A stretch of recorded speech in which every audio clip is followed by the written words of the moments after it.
welcome, ladies and gentlemen, to the Upsurge Contenders League. We are here with the winners finals of the playoffs bracket here in the summer splits. My name is Orbital. I am joined here by the legendary Jacket. We are going to be bringing you this action. Jacket, how are you feeling today?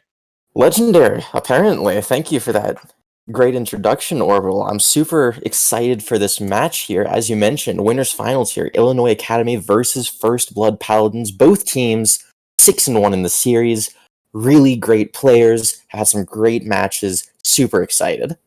Yeah, you gotta be entertained by it. Again, whoever wins this one will move on to the grand finals and will be awaiting their challenger from the lower bracket. Whoever loses this matchup of this best of three will be playing in the lower finals, playing against the winner of One Chance and MSU Summer Squad, who will be playing here shortly, and we'll find out the results of that matchup as well. But again, we will be getting underway with these two squads who honestly have had a decent journey, both of them dropping one or two games across the board, but I mean, both teams still looking pretty dang solid.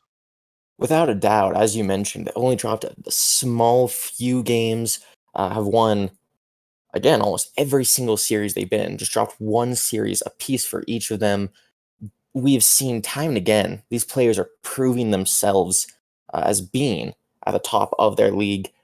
This has really just been such great play from both teams. I'm really excited to see how the newest patch might change how they'll play around certain things. As you know, a lot of nerfs and adjustments made towards pro play.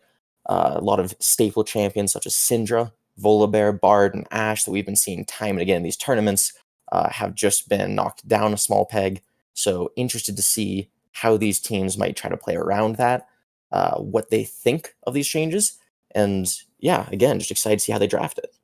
Yeah, absolutely. Now, keep in mind, Yone is not enabled. Obviously, he just became enabled in the live servers just, I think, a couple hours ago, but will not be allowed to be picked up here. So, no change there. But, some of the big changes did come across the board, as you were saying. One of the most notable, I think, is the Ashe change. Now, her Q got taken down quite a heavy peg in that late game stage.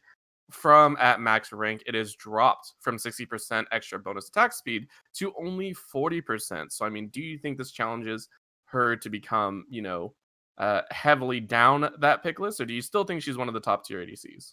I still absolutely think she's one of those top ADCs because you are not picking Ashe for that attack speed buff from the Q, you're picking her for the poke and the slows of her volley, the passive that allows you to constantly stick on your targets, and more than anything, her ultimate, that enchanted crystal arrow, gives you cross-map stuns, you can make picks, set up for your team, and not only that, the Hawk Shot, the amount of utility this champion offers through her vision, her stuns, her slows, that's why you're picking this champion, and with no other great picks to contest it, in the form usually of things like the Varus, things like that Syndra that we just mentioned that also got nerfed. Now, Ashe is still sitting very pretty even with that nerf. Yep, still up there in the standings, but again, we are into the pick a man phase. First Blood Paladins will be on the blue side, and Illinois Academy will be on the red for game number one. Already across the board, we do have some bans: Volibear, Caitlyn, and Cassiopeia taken off on the blue side, and Shyvana, Olaf, and Ashe potentially being hovered here, as it is banned away on the red side. So both sides heavily targeting that jungle and ADC role, knocking out the two S tier ADCs already.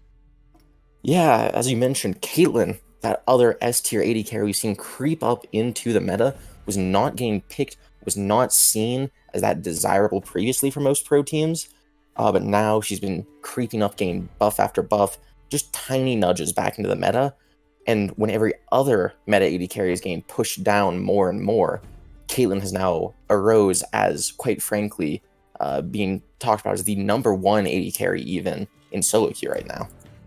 Yeah, the headshots are always damaging, but with both of those off the table, they automatically pick up the Ezreal.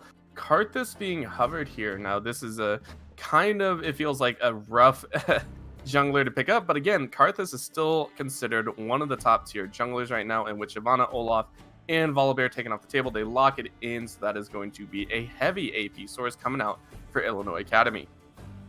We're talking about all these changes to the 80 carries here, Orbital. We didn't even mention Karthus here. We actually have seen, as of just last patch, they changed Karthus's Q late waste to try and help push him back into lane. and made it do slightly less damage to monsters, but more in general. So now he's actually been seeing a lot of play in both mid and bottom lane with very huge success. So despite the nerfs in 10.16, this may be a card that's being flexed across the board. Yeah, and I mean, if you're talking flex, the Nocturne picked up here does force the Karthus, it seems, into that mid lane. Graves and Galio automatically picked up for first blood. Paladins, Graves, one of, if not the top jungler right now in the bullying aspect, and pair that with a Galio, of course, you have that combo ready to tangle in the jungle. I've got to say, I do really like this Galio, especially against the team that Illinois Academy has shown so far. The Karthus and the Nocturne both lack that mobility to escape his taunt, as well as any reliable means to interrupt him or peel him away. And not only that, Galio's ultimate now gives a shield on the heroic entrance, meaning this Galio could even potentially save a teammate from the Karthus ultimate. Yep, that is always a possibility, as we do have the lock-in of the Janna, so drop it down in that tier list of supports. Having that Enchantress with the Monsoon will always cause some problems for anyone trying to dash in. And we're already on to the next ban phase. Camille and Rise taking off the table. Thresh being hovered, so Illinois Academy realizing the threat that comes with the Hook champion coming in against something immobile and squishy like the Janna. Without a doubt, they definitely want to stop FB Paladins from getting too much of an advantage here in their team comp. They don't want them to get these easy engage champions, ones who can, as you mentioned, pick people off, burst them down. That being said, though, there are still a number of supports who can go that aggressive route that are still open, and I would even be interested in seeing a Blitzcrank appear, just as he's seen a good bit of popularity recently. Saw great success in LCS, especially against a lot of those heavy shield champions. Now that he has the shield breaking mechanic on his ultimate, but now with the Trundle for Illinois Academy, I'm very interested to see if First Blood Paladins have an answer for that. Yeah, the Trundle possibly going to the top lane. We see Nocturne be flexed towards the mid, but again, this is kind of an odd comp tossing out if it is getting all those swaps in, and it will. We'll have to wait and see, obviously, once we get into the actual draft, but that is going to be the Vladimir locked in, so double AP in the mid and top, and the Blitzcrank, like you stated, may be picked up here just to try and get that all-important pick. That's 100% the whole point of that champion. You think about hook champions, Blitzcrank should be the first one you think of. He has the longest range hook of all of them in the game. His hook brings them immediately to him, and not only that, now that his ultimate breaks shields, the Janna's shield for her teammates is going to be rendered completely useless. So even that small little bit of safety that you might feel normally when you get grabbed, when you might get picked, is suddenly gone. Yeah, big scary thoughts there. As time is winding down, Illinois Academy need to pick up a carry, and I mean, this is one way to do it if they do want to lock it in. That very well might be a Nasus locked in, which means that Karthus might be going to that bottom lane. Crazy picks all the way around here. I mean, we got to sit down and kind of scratch our heads here. What a team comp from Illinois Academy. It's just like you mentioned, there doesn't seem to have been a main objective here in mind. The Nasus obviously does decently into what looks to be a Vladimir top. He has the sustain to deal with it. He has the same ability to scale as that Vladimir.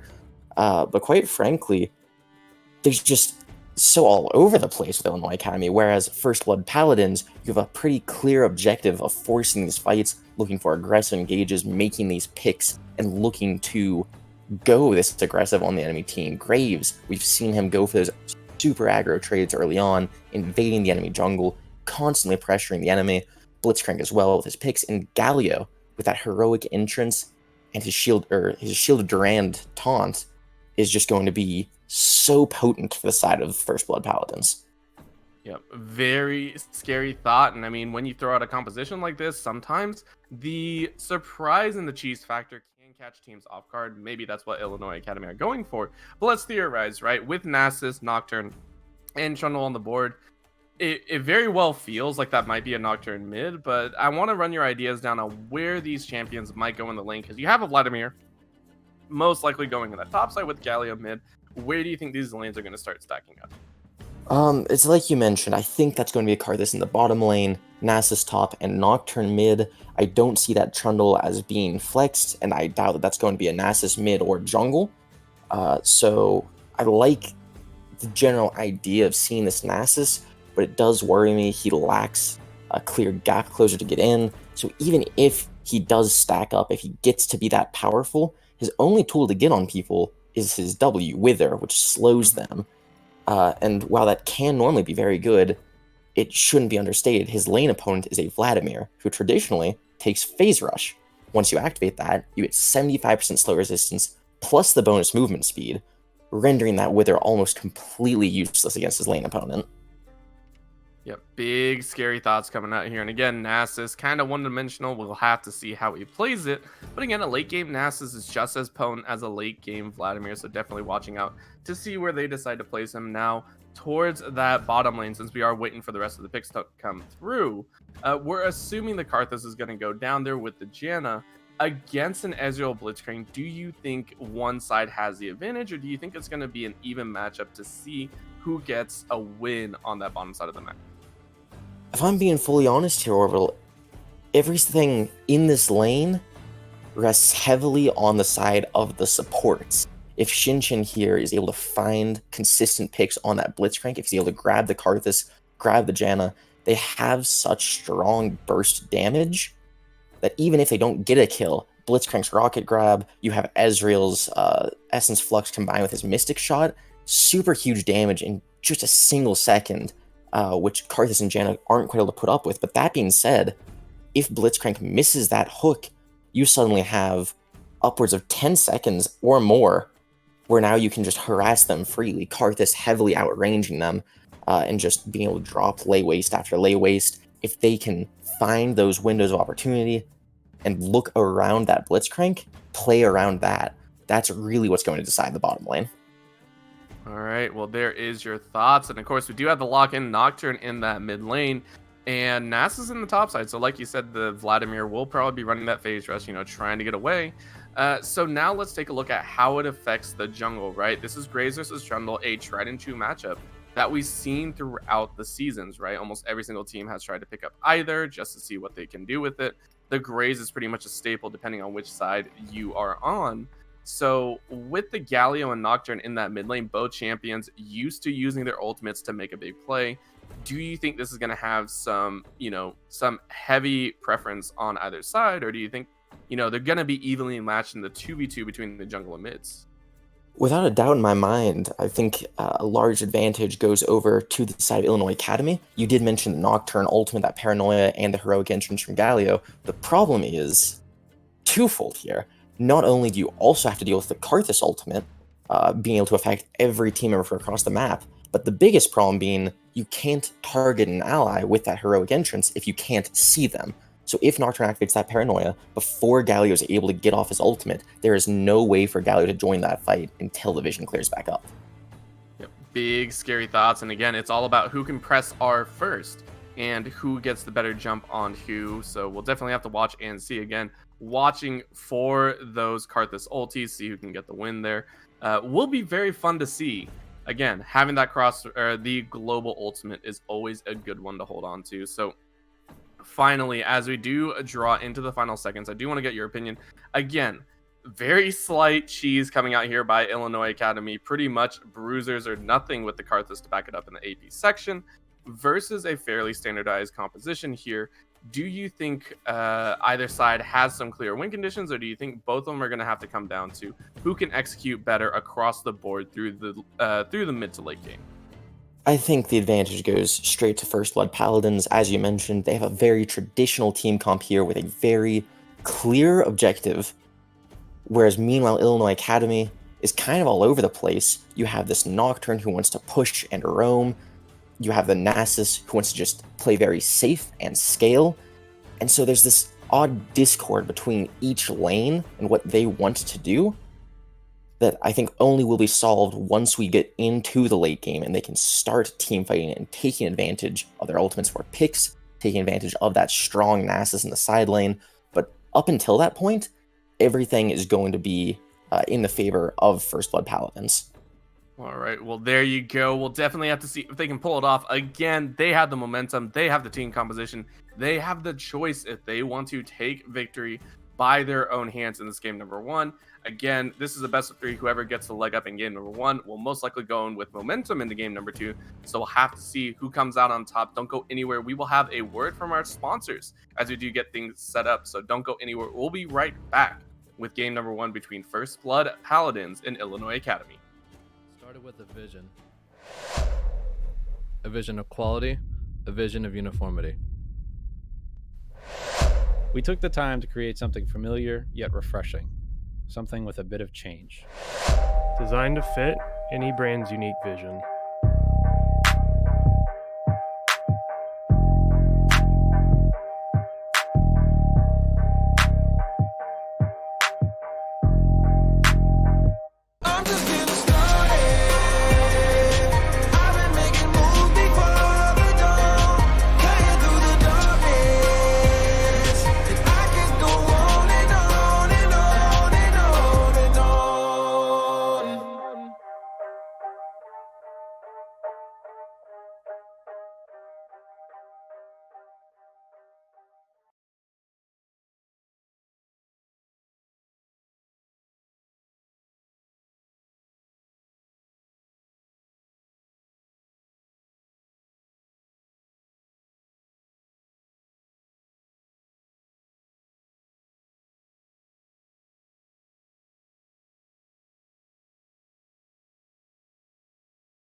Ladies and gentlemen, as we do get onto the writ for game number one, First Blood Paladins on that blue side with Illinois Academy on the red.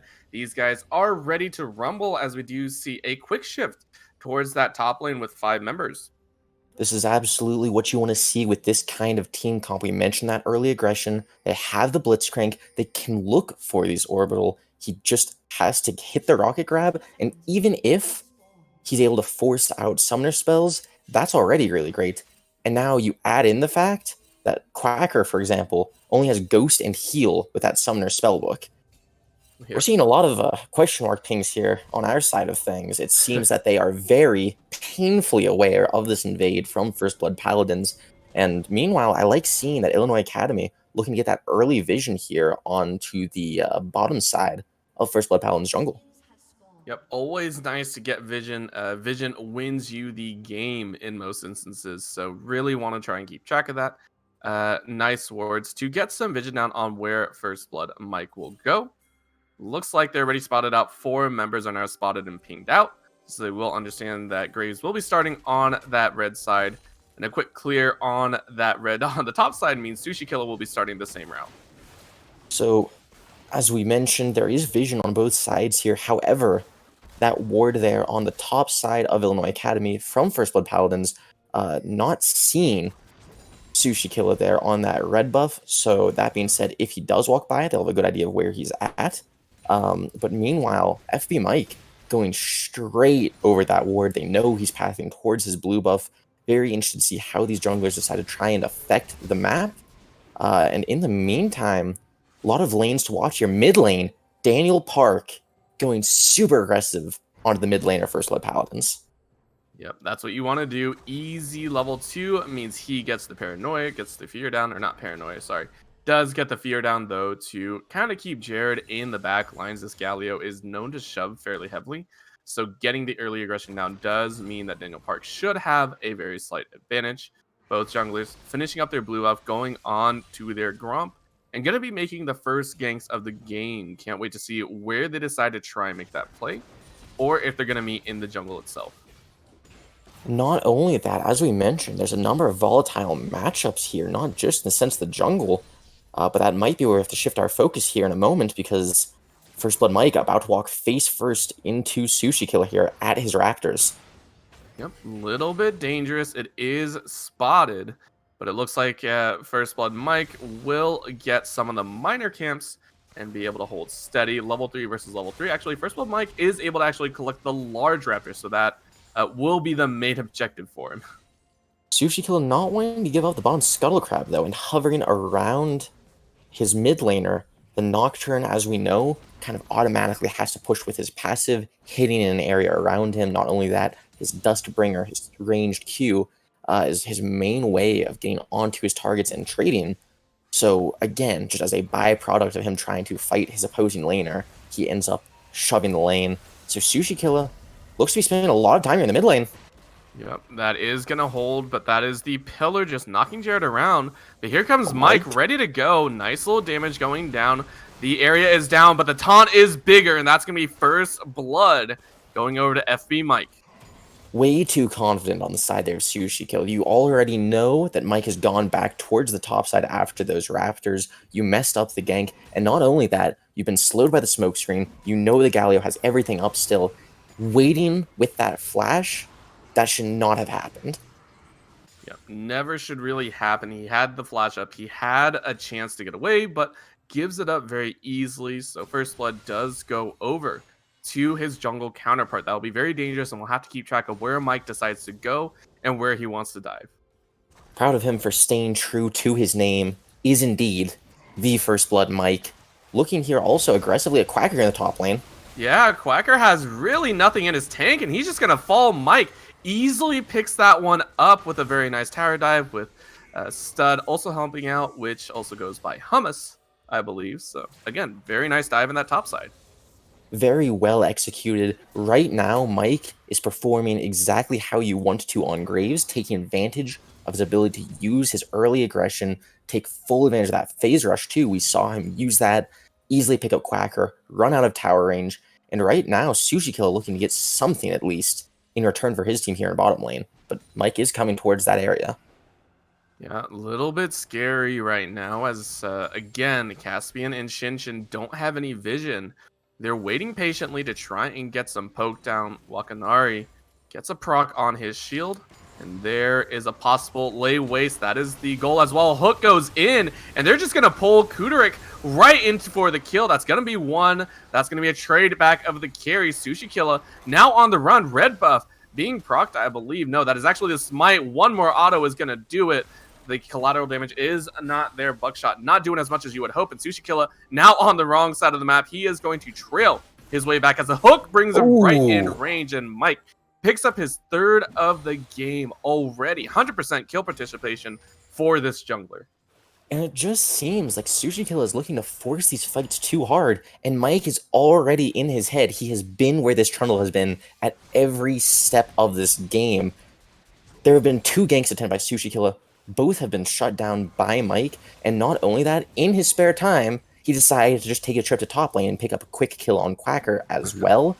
And now you have a 3-0 Graves with a jungle item already completed at 6 minutes, Orbital.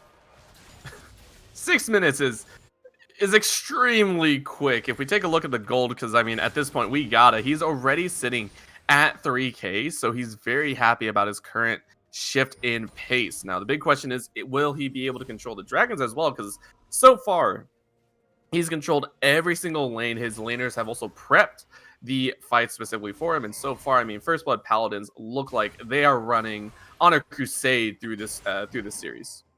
Without a doubt, and right now it's on the shoulders of First Blood Mike. He's clearing out the vision, he is taking the initiative at every chance he gets. Right now he's clearing the vision for this Drake, he can fight anyone he wants there, but right now, he may even look to start it if he wants, but we'll just have to see. Yes, indeed, starting off that Dragon Cloud Drake going to be very useful for his team. Especially with the Galio and Vladimir ults are both super high impact within team fights, and especially denying it from the Nocturne and the Karthus. Oh, that was a very close fight, but the smokescreen is able to stop Sushikilla, so that will be Dragon over to Mike and the rest of the First Blood squad. So already on the board with global objectives as well as lane pressure. So, you know, very nice win for them. They seem to do no wrong in this series. They are here to make it into the grand final so far. They're showing up where they need to. Right now, the bottom lane of Illinois Academy is trying to make something happen, playing very aggressively, as we can see here, the Poe from Wakanari and Kuderek doing a very good job of trying to take advantage of the windows they have where they are behind minions, where Shinshin cannot try to hook them. But that being said, one fight is all they need. They have these global ultimates. Daniel Park wants to get down there with that paranoia. They're looking to make this happen, but you have to wonder, will this be like the other plays so far? Will it be too forced? Because right now, the bottom lane of First Blood Paladins is playing very passively. They know their limits of their champions. They know they can't afford to go out that far against the enemy team comp. And like you mentioned, Orbital, First Blood Paladins playing this game fantastically so far. Yep. Bot lane, of course, Caspian on the Ezreal doesn't really want to fight. He just wants to power farm as best he can. Already has a tier building towards that Manamune as quickly as he can. So we'll have to see how quickly he's able to complete that item and have a power spike. As we do see the mid lane, both mid laners are level 8. And so far, no paranoia, as we do see a jump in. That's going to be the flash for Flash, as Shinshin does get the paranoia, drop down. 3 members are blinded in that mid lane. We do see the roam up. There we go. Jumps all the way in. And that's going to be the ultimate coming in for Jared, as he is able to watch the jungler fall. Jungle for jungle as the taunt grabs 2. That might be enough. No, Monsoon able to hold him. The hook does go out, but that might not be what he wants. The heal comes out as well. Daniel Park says, thank you very much. I'll take 2 kills for myself, as the Tiamat Nocturne claims 2 in the mid lane. That was a fantastic roam from Wakanari, but even better on the side of the Daniel Park to know that he could go in there, he could survive, he could fight that out, and we saw just how potent that lethal tempo combined with the Nocturne Umbral Blades is. His health kept dropping so low, and then between his runes and his passive, jumping back up to where he needed to be to continue fighting. Yeah, well done by the squad. They know they have some advantages in the mid lane. They are utilizing it properly. And again, baiting out a lot of these ultimates, the hero's entrance only knocking 2. And remember, it doesn't do as much damage as it used to. It definitely doesn't give as much, armor magic resist as it used to. So again, holding very steady, top lane stud, getting jumped on a little bit as the wither goes down. But here we go. Nice ultimate comes out. End of the line, doesn't do as much, as Quacker very happily just sits under the tower after flashing. And right now, that's a trade that Quacker's very okay with. He has Unsealed Spellbook. That was not his actual summoner spell, Ghost. is the main one taking up that slot, and it is available. And right now, I like what Illinois Academy are doing. They are looking for some return vision. They're clearing the map. They're resetting the state of the game as best as they can. You have this Nocturne with an advantage. Kuderek got 2 assists from using the skill button there on that Karthus. But right now, despite that failed gank earlier, Shinchin still looking mid lane. Still looking as best he can. Again, Ezreal already just sitting on the bottom lane, just trying to farm up as best he can. So again, why not try and roam? Why not try and make a play anywhere else? Not really going to happen. So we see Mike and the rest of the squad just head on over to Rift Herald, and say, okay, we'll take a global objective and, keep trying to pressure down these towers. And that's definitely what they need to be doing. They have to keep up the pace of this game. We haven't checked in on him in a hot second. Quacker here already well over 200 stacks, now at 216 here on the Nasus. And with that Rift Herald, this could be a very integral part to their game plan, getting those early plates. And speaking of grabbing plates here in the bottom lane, Illinois Academy actually getting very aggressive onto Caspian. Yeah, they noticed that he was alone, but can't really get anything. Remember, their chase potential is not the best in this bottom lane. Their output is great. Their chase, not so much. No real hard CCs, so they wisely back off from under the tower. And again, it goes back to quiet. However, do you see the rest of the squads moving down? So this could get very, very dangerous for either side. That's going to be Hextech Flash moving forward. Shinchin trying to look for that jump in. Hook goes out, does land, and here we go. That's going to be a teleport in the backline. Kuderek does get ignited down in the jump forward. Jared comes in. Double taunt does land. That's going to be the paranoia being dropped, but the bot lane is falling. That comes. The Requiem does claim 1 life. Actually, no, that's just an assist for his name and a 1-for-1 so far in this bottom lane. But they are not done yet. Jared says, I want more. That's going to be a taunt to hold. Sushi Killer now trades back on Flash as the hook comes out in the kill for Shinchin. He says, thank you. I'll take that one for myself. Daniel Park now having to run away, but the taunt is there. The knockup, I'm very sorry, as they claim 2 more. So a 3-for-1 overall in this bottom lane for First Blood Paladins. Disaster has struck for the side of Illinois Academy. They thought they could take that fight, but it seemed Sushi Killer there forgot that he, in fact, was the one who does not have a global ultimate on his team. He was with the Nocturne up by the Dragon Pit, was not able to get there as quickly as the opposing team. And now, as you mentioned, 3 kills for only 1 on the side of First Blood Paladins. Very well played, confirming another objective. And what else is there to be said, Orbital? This game is swinging so heavily in the favor of First Blood Paladins.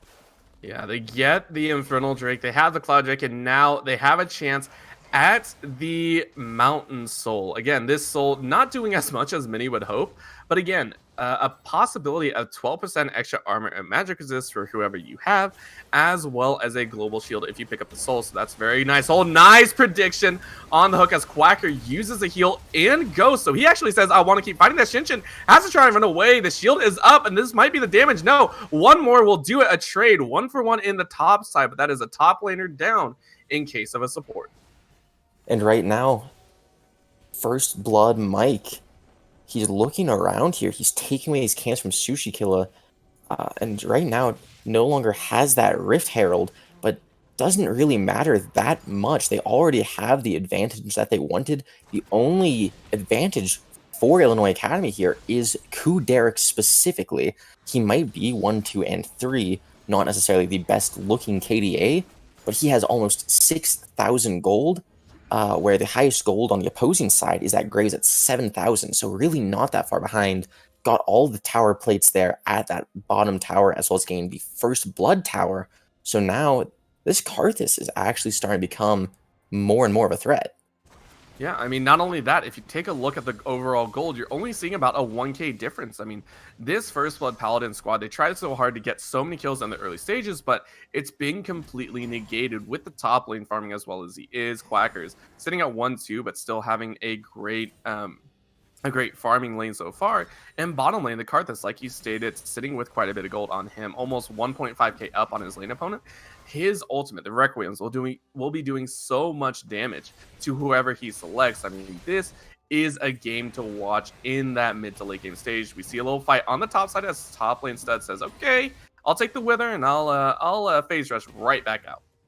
And this is the usual point where we shift towards the mid game that we tend to see very classically happen in a lot of games where players are not super certain of where they want to go, how they want to put their laners. But right now, First Blood Paladins definitely doing the correct move, looking for this immobile Karthus here in the bottom lane, but getting spotted out. So Kuderic going to get away with grabbing all that farm.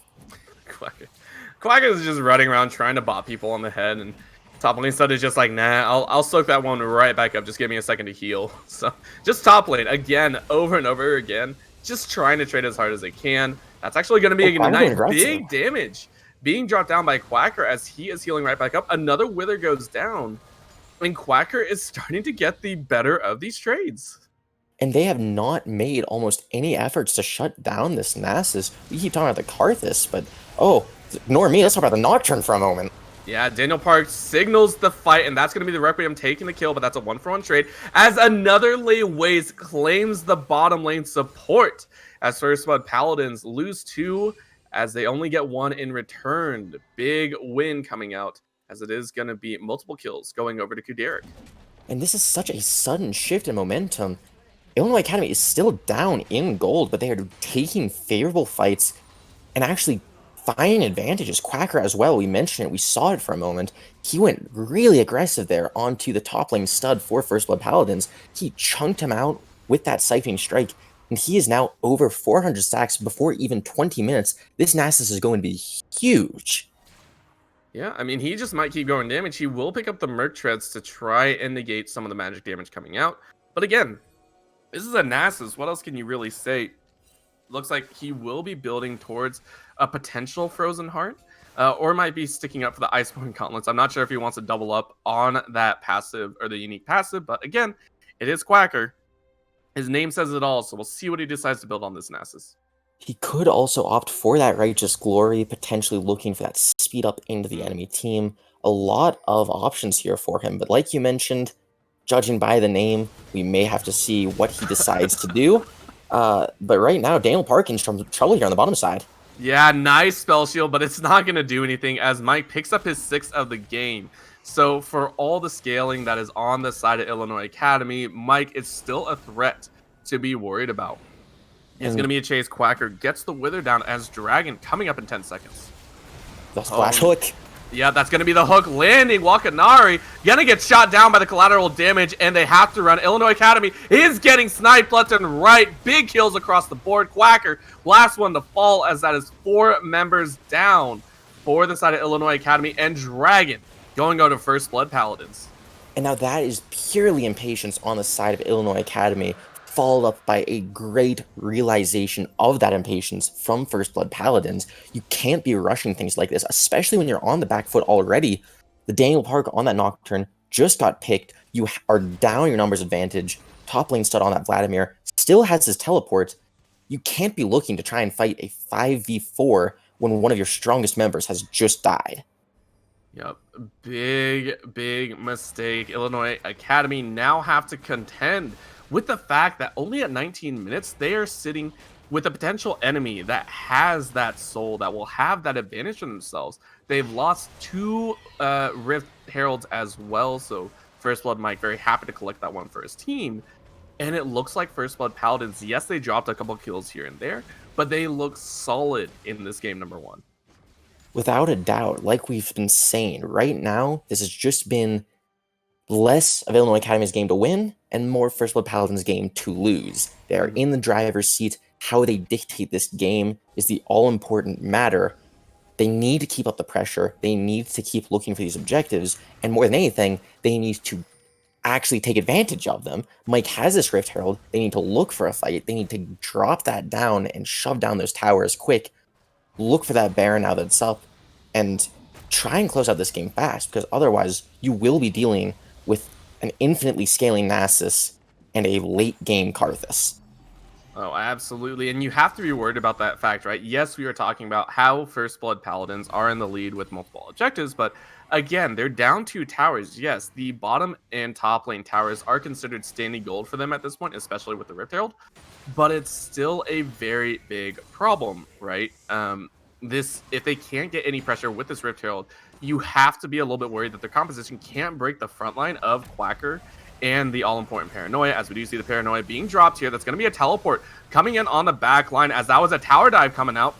They're going to keep trading, though, as the hook actually comes under the tower. A little bit of a difficult tower dive. There comes a Requiem, possibly going to claim some kills, but no.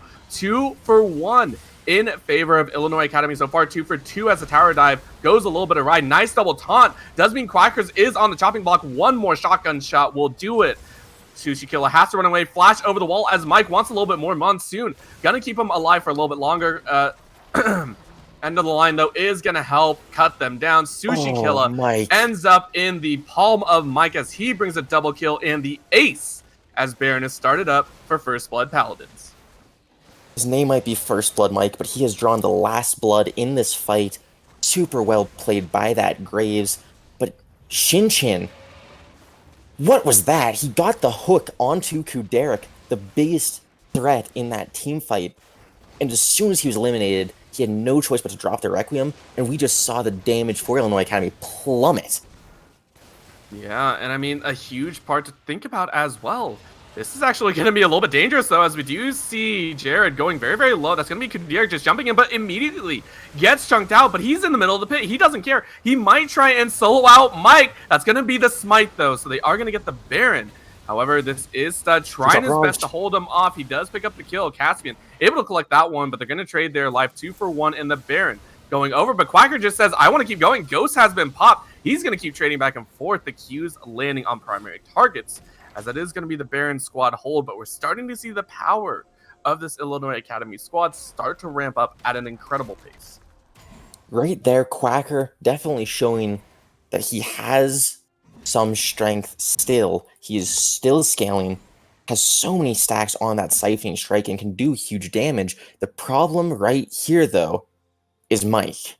11, 1, and 7 on this Graves. 12,000 gold overall. He's completed his 3rd item and is looking for a 4th now with that BF sword, too. You can just see how rich this man is running around the map with his Gucci swimsuit. I mean, you can't deny that. That is so true.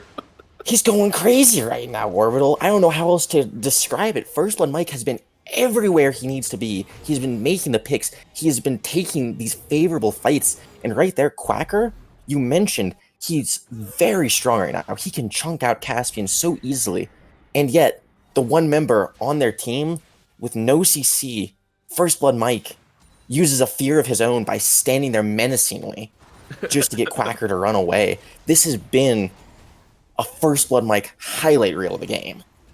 Yeah, you can't really deny that. We do see Daniel Park sitting off on the side, ready to try and throw down that Paranoia, try and get his team a good engage. But so far, I mean, the Nocturne has definitely shown its strengths, but just has not had the impact that we really want to see. However, here we go. They do jump in. They found Mike, but that's going to be multiple ultimates used, and they just can't collect him. He's going to survive, and the rest of the squad is going to collapse. Double kill coming out for Caspian. That's going to be 3 for 1. They get the pull onto Kuderik, and this is just a wipe. Nasus is able to front on the back line, but he is going to fall. He is bounced around like a pinball. He might actually survive, though, for a little bit. He's life stealing, but that's going to be the ace coming out as Jared says no more. Don't take any more of my teammates, as they claim the dragon, their rightful soul in this game.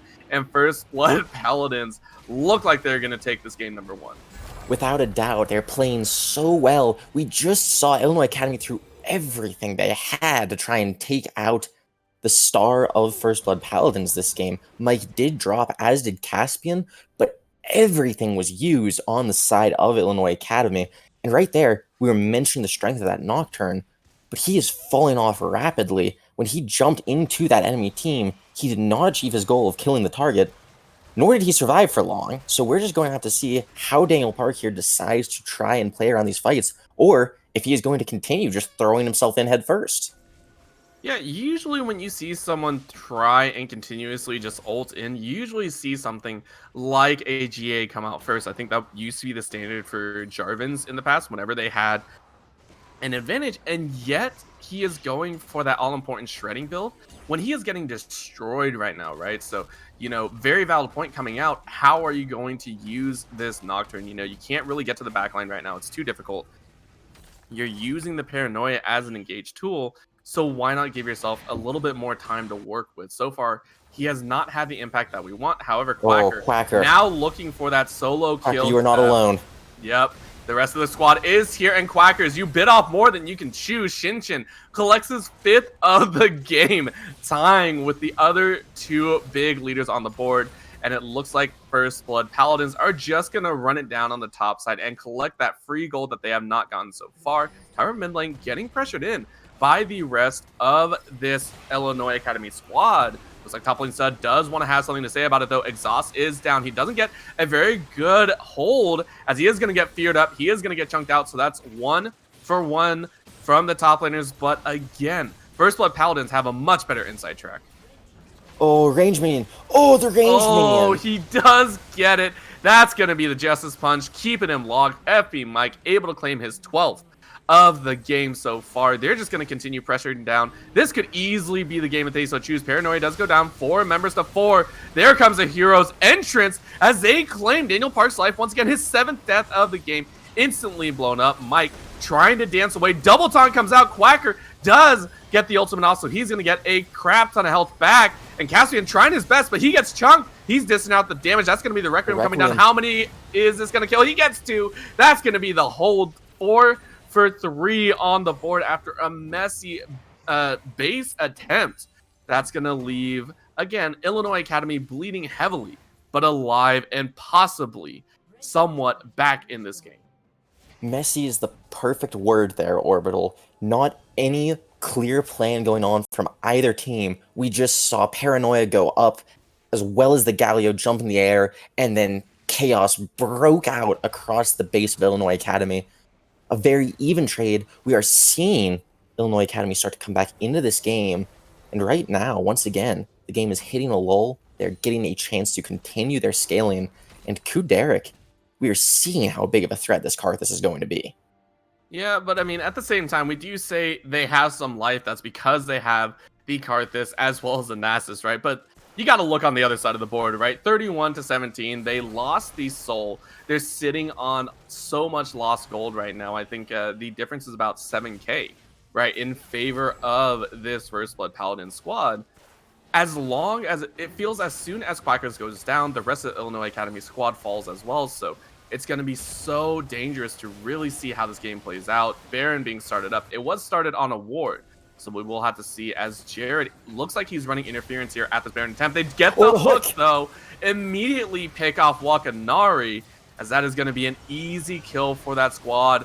One more chance. Kuderek possibly going to hold it. No, doesn't even get the leeways down, so that's going to be Baron once again taken away by First Blood Paladins. Superman's pushing up in the top lane as well. Illinois Academy is helpless right now, as First Blood Paladins just takes whatever they want, and Shinchin there being the deciding factor for that Baron. You are not able to contest if your support is killed quite literally in an instant. You are not wrong, as now it looks like the hopes of Illinois Academy are going down, as that the flash hook lands. Tushikilla gets killed instead. He is going to be dining in the deeps. That's going to be a flash forward as Kuderek almost falls, as Top Lane Stud tries to pull off a stud play, not able to find it, but enough to push them away. Middle inhibitor goes down. That's going to be the towers falling next, as First Blood Paladins get feared down. They get blinded, but that doesn't matter as they claim another kill. Backline kill does come out as Wakanari claims his first of the game, but that's going to be the hero's entrance coming down. Quackers saying, hello, I want to try and fight, but the rest of the squad is there instead. However, triple kill coming out for Wakanari. The support is being buffed up. Quacker still throwing down those withers, getting the damage down, is able to pop that GA, and the base still alive, if but in shambles, as Quacker says hello. FB Mike doing his best to show off the 13 kill, as he does get that 14th in the bag, but he's going to fall for his 3rd death. The base is alive, but with only the Nexus and 2 towers left in the bottom lane, I mean, come on, this has to be so close to game. Illinois Academy is doing their absolute best to hold on for dear life. Elder Dragon, though, is coming up within the next 10-ish seconds. We are seeing every member of every team that is alive running for it desperately, hoping they can try and get First Blood Mike is down. They have the smite advantage. But that being said, they are also almost 10k down at this point. This fight is going to be one hell of a bloodbath either way, Orbital. Yeah, but remember, Illinois Academy does have that all-important base. Quackers. That's going to be a teleport in the back line. That's a double teleport, actually. Paranoia does go down. They're going to try and trade. That's going to be Sushi Killer getting chunked out. Big kills coming out. Caspian trying to run interference, and they're going to try and end it right here. That's going to be the Monsoon holding it, but it is not enough, as the teleport back door right in the face of Illinois Academy brings the first game to a close. That was so smart there on the side of First Blood Paladins. Jared and Stud together making that decision was such a good shot call. You have to wonder how that fight was going to swing for Elder Dragon, and they decided they didn't even want to risk it. Wakanari made a valiant effort shoving the Vladimir into his base, but it was not enough. Yeah, very difficult. And I mean, that's what happens when you draft a composition such as this late game scaling composition. You lose out in the early to mid game. I mean, looking at First Blood Paladins, you were even calling it at the beginning, right? This team has the components to be able to take over the early to mid. If Illinois Academy could not contend with their overall skill, they were going to fall behind, and that's exactly what happened. And who else can we talk about here? But there he is, 14-3 and 16. First Blood Mike ran over this game. You have to see. I mean, absolutely. He destroyed anything that came his path, right? And I do want to get your opinion, because this Graves pick came in the second round of the pick phase for the side of First Blood Paladins. They picked up the Ezreal first, right? And then the Graves came afterwards. I mean, do you think he's going to get this champion again? Oh, there's no chance. If they let Mike take this Graves again, I will have never seen so much disrespect in my life, Orbital. This man just had the biggest pop-off performance that I have seen here in the Upsurge playoffs whatsoever. And I don't even know what to say, Orbital. I am speechless. I am tripping over my own words, because Mike got one kill on Sushi Killer in that early game and then was just everywhere for the rest of it. Yes, he was. We will be going into a very short intermission to get ready for game number 2. But again, we'll have to see in game number 2 if First Blood Mike and the Paladins are able to make it a clean 2-0, or if Illinois Academy have some more cheese up their sleeve that they want to bring out to keep themselves in the winner side of the bracket. Don't go anywhere. We'll be right back. Up their sleeve that they want to bring out to keep themselves in the winner side of the bracket. Don't go anywhere. We'll be right back.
Ain't no love like a real love, but it goes so fast. All tied up like a captive. I'm on to you. Used to pit on my love life, standing on rainbows, playing it cool. I haven't felt this in ages, and I've no more patience. So won't you please stay a bit longer? You're making me stronger, making me stronger. Stay a bit longer. You're making me stronger, making me stronger. You're stronger. You're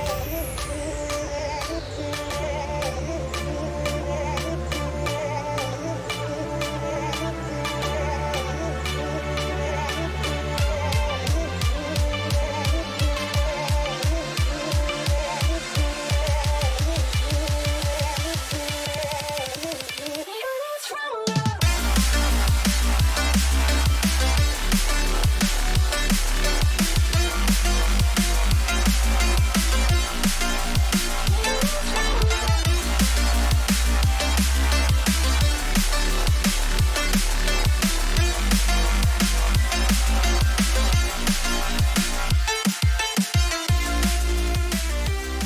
And welcome back, ladies and gentlemen, to game number 2 between First Blood Paladins and Illinois Academy.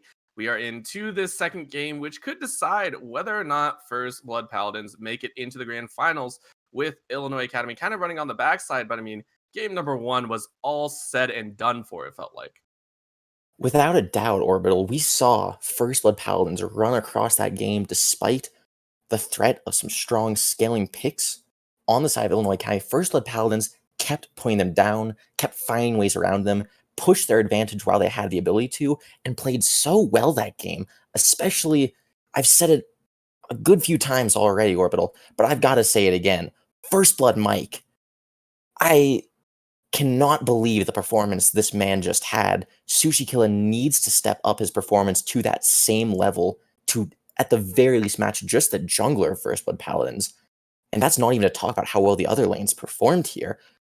As you mentioned, momentum going into the second game to the winning team. First Blood Paladins doesn't just have a little momentum. They're in a dead sprint right now towards the finish line.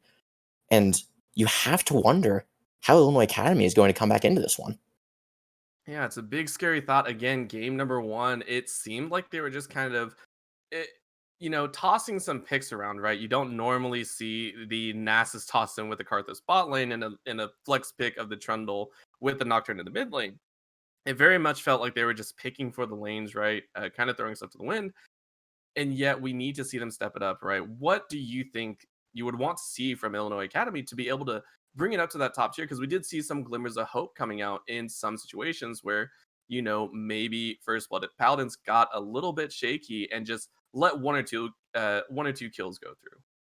Absolutely. I think that Illinois Academy had moments, like you mentioned, those small flashes where they looked competitive. The problem was that they had a late scaling comp and they just never even had the chance to get there. They need a more clear objective, a more cohesive team, And more than anything, they need to take that same type of initiative that First Blood Paladins did around the map to even try and match them at that same level. Yeah, that would definitely be the hope. Again, we are waiting to get into draft here with these two squads. As soon as they do, we will switch it over. But again, I want to talk about what bans we'll be seeing out. Of course, we were talking about the Grays being tossed out, but it really feels like First World Mike doesn't really care so much about that. I think he'll do very well with any jungler. So what do you think is going to be traded instead for that Graves? Because again, last time I believe we saw, I think it was Olaf, I think Cassiopeia as well, with that Ashe for Illinois Academy on red side. I mean, this time they have blue side. They can pick whatever champion they want first pick. And without a doubt, they have to be very cautious of these early aggressive junglers. We saw how well Mike could perform on Graves. You mentioned Olaf getting banned last time. I want to see that banned away from him again if Illinois Academy wants to try and have any chance of winning this. Because right now, the jungle was where it all unfolded, where it all went wrong for them, and it all went right for First Blood Paladins. And so you may just very well have to let those AD carry picks, such as the Caitlyn or the Ashe, slide through for First Blood Paladins because Mike putting on an MVP performance in that last game. Yeah. And I mean, we keep talking about First Blood Mike, but again, every single lane really performed to the top of their level, it seems like. Yes, Caspian, of course, and Ezreal does get, kind of jumped on quite a bit. Nasus, I think, pretty much every time tried to solo him out. But other than that, I mean, every team fight he was positioning well. We saw the Mystic shots go out, and we saw what this Ezreal champion is made of when you take away the Caitlyn and Ashe, right? So, I mean, do you think we'll see the Ezreal come back out if Caspian is able to get it? Or do you think we'll see him on something else, maybe something with a little bit more range and, a little bit more priority in terms of having that team behind him? I think if the Caitlyn and the Ashe are available, it looks like that should be a go-to for Caspian, both very strong champions right now. But if they're taken away once again, I would love to see him on that Ezreal. As you mentioned, despite the enemy team almost being built to get on the backline and stay there, Caspian still did a good job surviving, finding those true shot barrage snipes onto low health champions on the side of Illinois Academy. And we really have to see how they plan on drafting around that because, as we mentioned, First Blood Paladins are sitting pretty right now. They don't need to worry so much because Illinois Academy showed their strengths in that last match, whereas First Blood Paladins, they really were very flexible. They were able to take advantage of the game state and force these really uncomfortable decisions on the side of Illinois Academy. And I'm very surprised that they did not draft a jungler that could take more initiative than that Trundle. Yeah, that is a very, touched on subject as, again, the Graves versus the Trundle is such a touchy subject for some people because, again, you give up the Graves. Why would you give up the Graves in that situation? Again, Illinois Academy had that chance to pick it up in the first round. However, or in their first pick phase in game number 1. So they did give it up. They decided against it. So this time around, they do ban it away. Illinois Academy say, okay, we're not dealing with that. We don't want to play it. And we also banned out the Galio. So that was another champion that was used. So that duo lane setup has been taken away in this game. And they will get first pick on the other side. We do see the Volibear, Caitlyn, and possible J4 taken off the board. That will leave the Ashe. First Blood Paladin say the Karthus was a problem. So we are banning that one out here in game number 2. And now the shoe is on the other foot. I love seeing these respect bans on the sides of Illinois Academy, taking those picks away from It Can Only Be Jared, as well as First Blood Mike, both of them performing so well that last game. And First Blood Paladins are more scared of that Karthus than they are of the Olaf, which I find very surprising.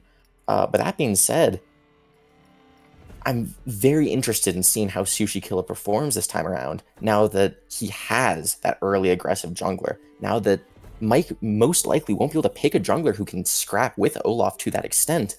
And right now, I don't know what they could answer with. Yeah, well, I mean, the other answer is to pick up that Tristana instead. They say, okay, you know what, you got the Olaf, fine. We'll make sure we solidify our bot lane, which, I mean, Tristana is another ADC that has slowly crept up. I think she's sitting at A to S tier, right in that in-between area. So very interesting to see that champion locked in. I can't wait to see how Caspian performs, because, again, we were talking about seeing him be that hyper carry for his teams and see the rest of the First Blood Paladin squad play around him as well. So he has locked in a champion to possibly have that in the mid lane for Illinois Academy, though. We do see the potential Cassiopeia being locked in. It is locked in, so that might go mid, or if it's a throwback to the earlier state of 2020, possible bot lane Cassiopeia to lock down that Tristana. And this Tristana, ironically, could also be flexed in the middle or bottom lane. And not only that, you mentioned Tristana already has been looking strong. Patch 10.16, she just got buffed.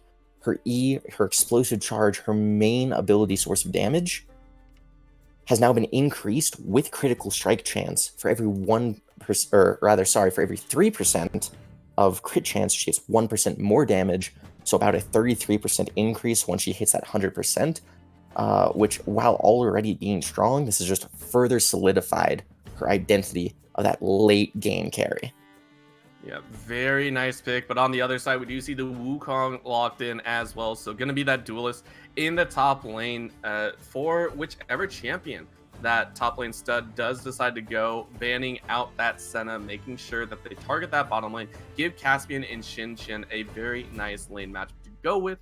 Again, last time the Thresh was banned out, so to see Shin on that one, they want to make sure that they take away anything that can really heal through or cause some disruption with the Tristana Thresh lane matchup. Renekton being taken away for the top side, so it looks like Illinois Academy's game plan is to target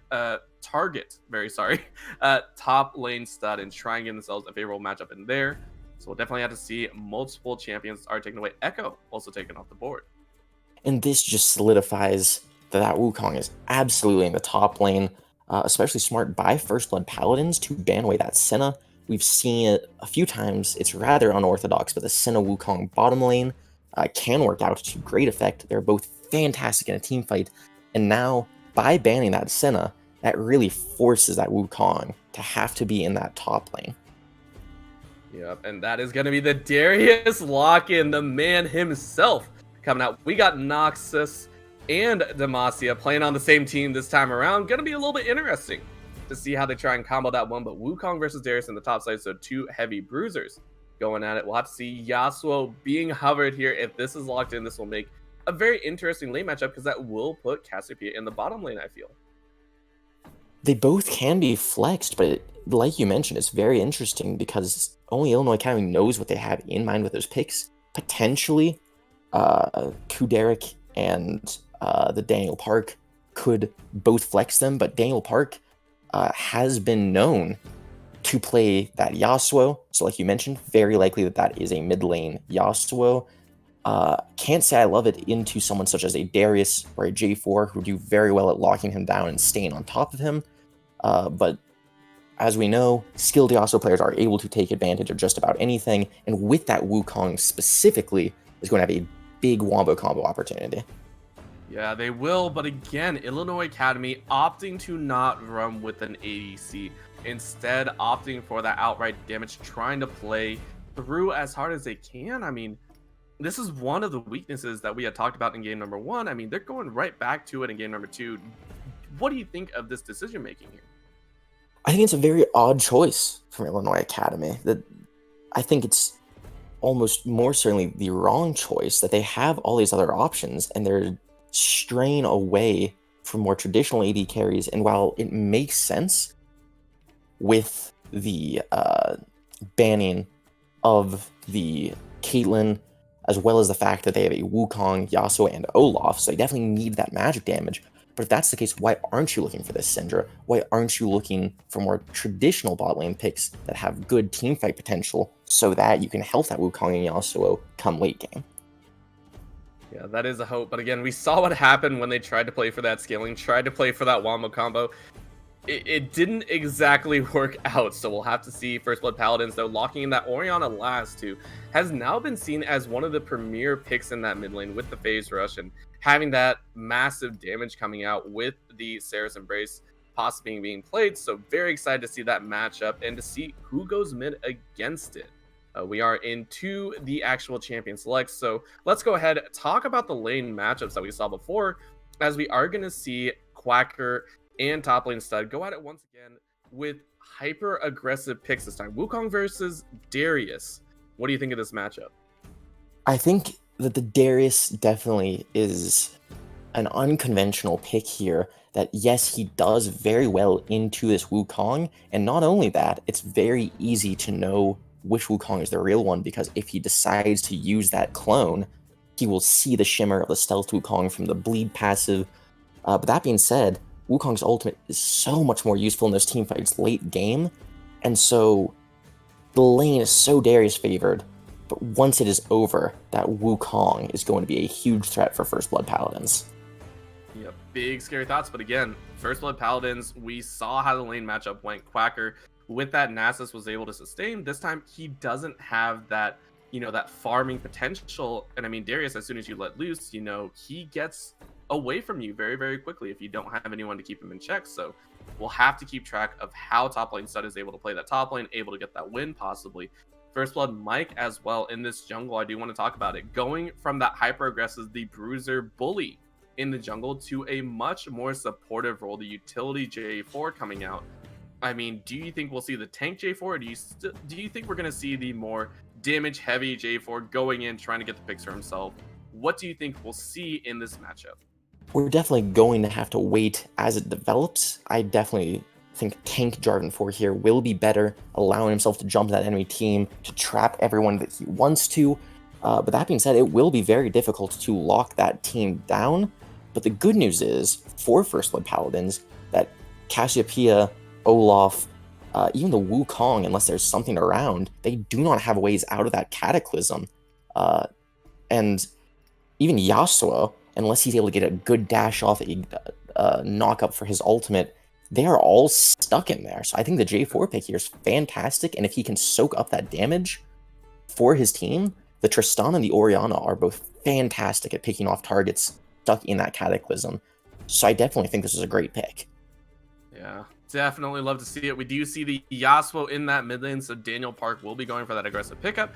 Jared on the Orianna, we did see him play decently well on that on the Galio in game number 1. This time around, he will be one of the primary factors going into those team fights. So again, the Shockwave, dealing quite a bit more damage, being able to, be a primary factor in if you win or lose a fight, right? So, do you think this matchup's what we saw in the early game, in game number 1? Do you think Daniel Park will have an easier time in this matchup, or do you think Jared will be able to hold it down as good as he did with the help of FB Mike? I absolutely think you can never count out an Orianna in the mid lane. Even if they fall behind, they still have that Shockwave to be useful.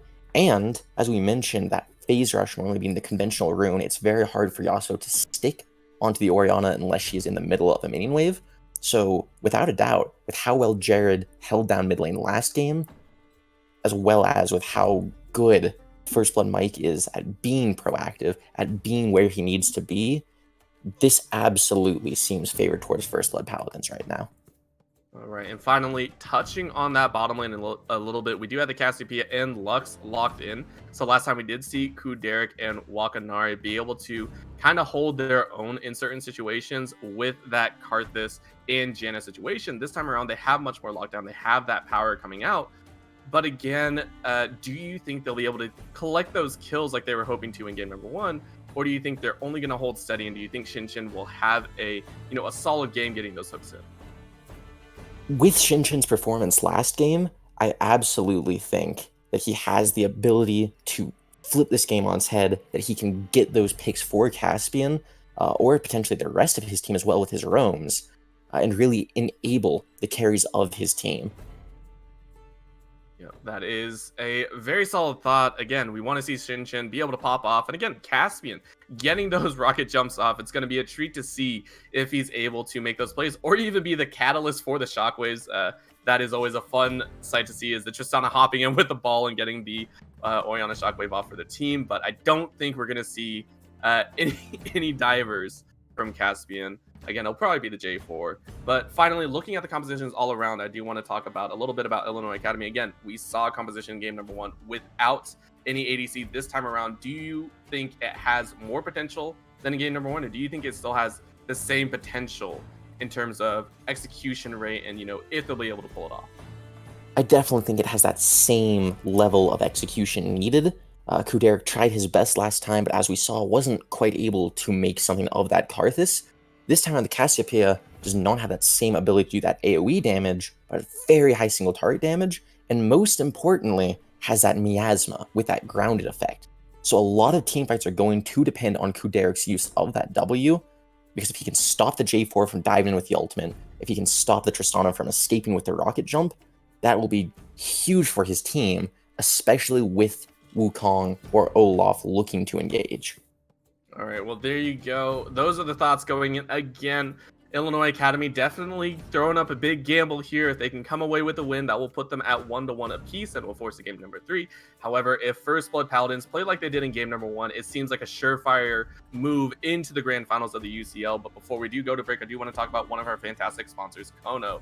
If you're looking to take your game to the next level, it all starts with your peripherals. From keyboards to keycaps, mice, and more, our friends at Kono have got you covered. Kono works with some of the world's best designers, inventors, and makers to bring you some of the best gaming peripherals around. They have been huge supporters of us here at Upsurge and have made generous contributions to our prize pools. If you're looking for any new gear, please go check them out at kono.store and use the discount code UpsurgeGG for 7% off your first order. Go ahead, check them out in the time that we go to a very short break, but when we come back, we will be on the rip for game number 2 between Illinois Academy and First Blood Paladins.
Welcome back, ladies and gentlemen, as we are on to the Rift for game number 2. Again, First Blood Paladins looking clean coming into this game number 2, and Illinois Academy still going for kind of that explosive output to try and win the game. And I mean, what better way to start it off than with an Infernal Drake as the first dragon? Again, we won't see the soul, but this does, I feel this does mean that we will automatically see some battles around that first dragon. Without a doubt, Infernal Dragon, definitely a big advantage to kick off the game, but unfortunately, it doesn't mean we're not going to see that Infernal Soul. Definitely a very fun one with how volatile it becomes later on when fights happen. But right now, I definitely like seeing each team fan out, not really go for anything too aggressive. As we have mentioned from last game, we don't have this Blitzcrank on either side, and so while Shinchin is on this Thresh, the hook is not as potent, the team's invade is not quite as good, so it seems that both sides are much happier just fanning out and making sure no one dies. Yeah, classic 5-point defense, except, of course, for the side of First Blood Paladins, instead of using a man on that top side near that river, they decided to drop a ward, and it will be cleared out by Sushi Killa and Quacker, so does go down. Ward is dropped on that red buff, and it looks like a steal will be attempted by Sushi Killer and Quacka. No, just the Raptors for Sushi Killer. We may very well see a case of vertical jungling here. For those of you who don't know, instead of the horizontal split through the river that you usually see for jungling, is instead through the mid lane. We're seeing it happen right now. First Blood Mike going for that red buff from Illinois Academy, whereas meanwhile, Sushi Killer taking the red buff of First Blood Mike. Oh. Speaking While of we First were Blood, talking, Quacker just says, I want a little bit of fun. Let me just show off. Gets an easy kill on that top side. Easy pickup for Quacker. First blood for him. definitely very well played by Quacker. That Wukong passive is so powerful. The amount of armor and health regen it gives you cannot be understated. And Stud did not notice there. Quacker had that ignite, that damage so potent in that early trade. The reason why top lane Stud we saw went down. And it's not often that you see any top laner just straight up win a 1v1 against the Darius like that.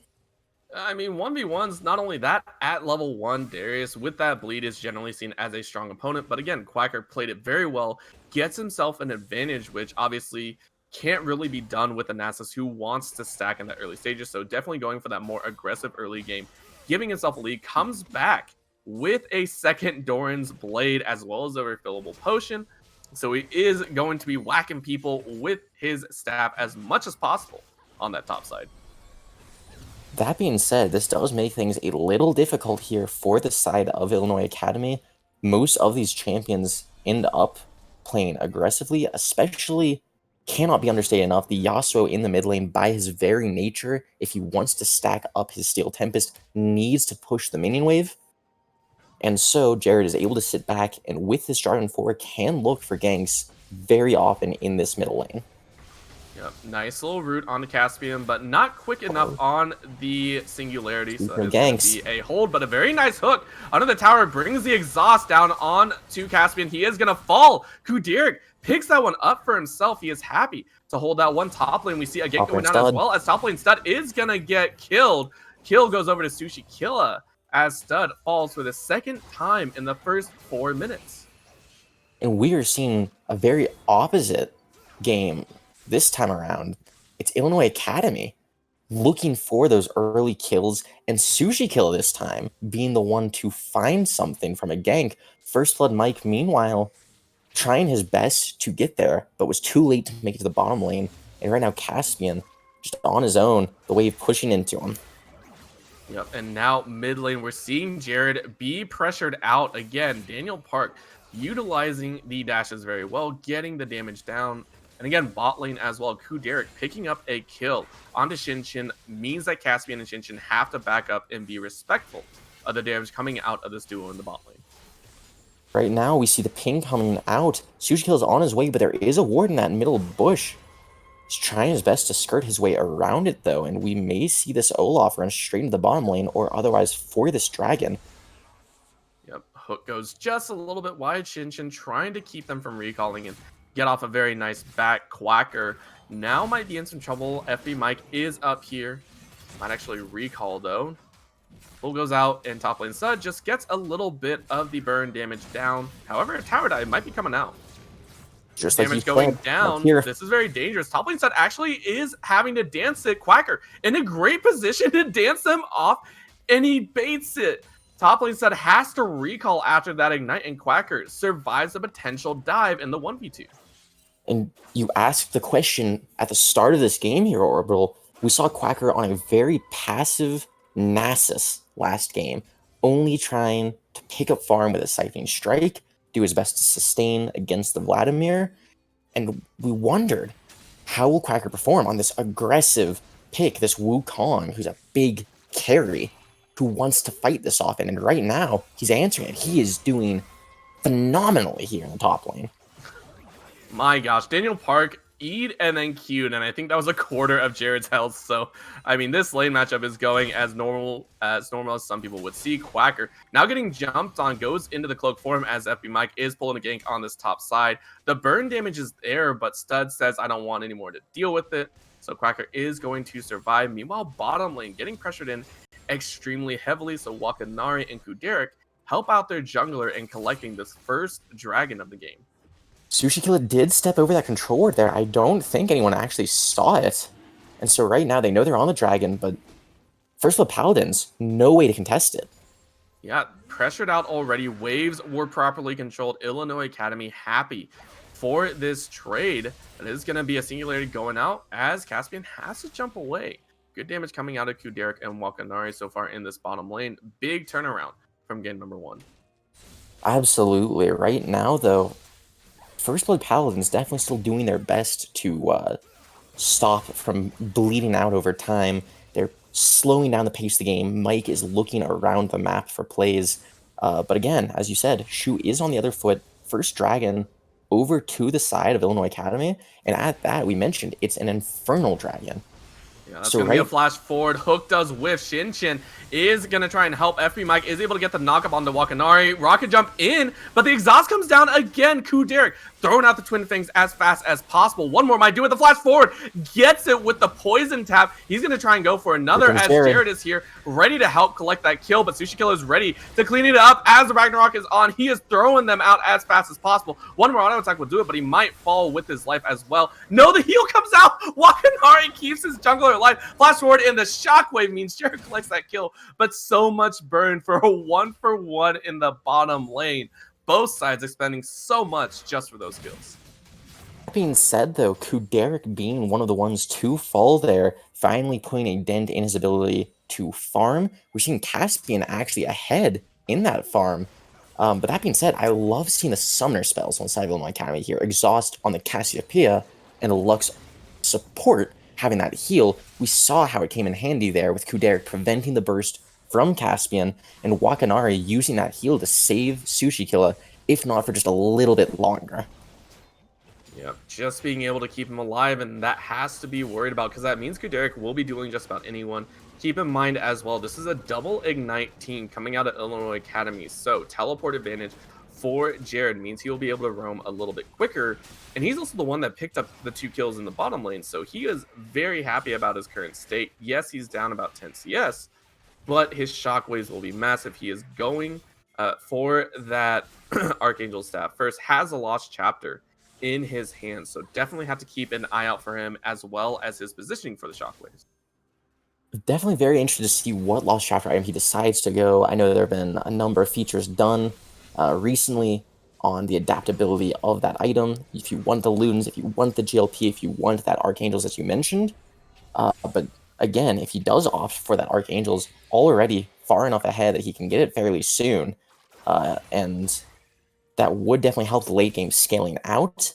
And with Jared being the only member of his team to really have picked up any kind of lead, that may just be what they want, to just sit back to let their main carry scale. But we're going to have to see here. We didn't talk about it too much going into the game, but that combo of the Jarvan 4 with the Orianna ball on him will be deadly. Yeah. It's a tried and true wombo combo, right? That is like the most old school that you can get with that combination, as we do see the Cyclone coming out as top lane Stud just gets deleted off the map. Has to burn the flash and goes. He will survive.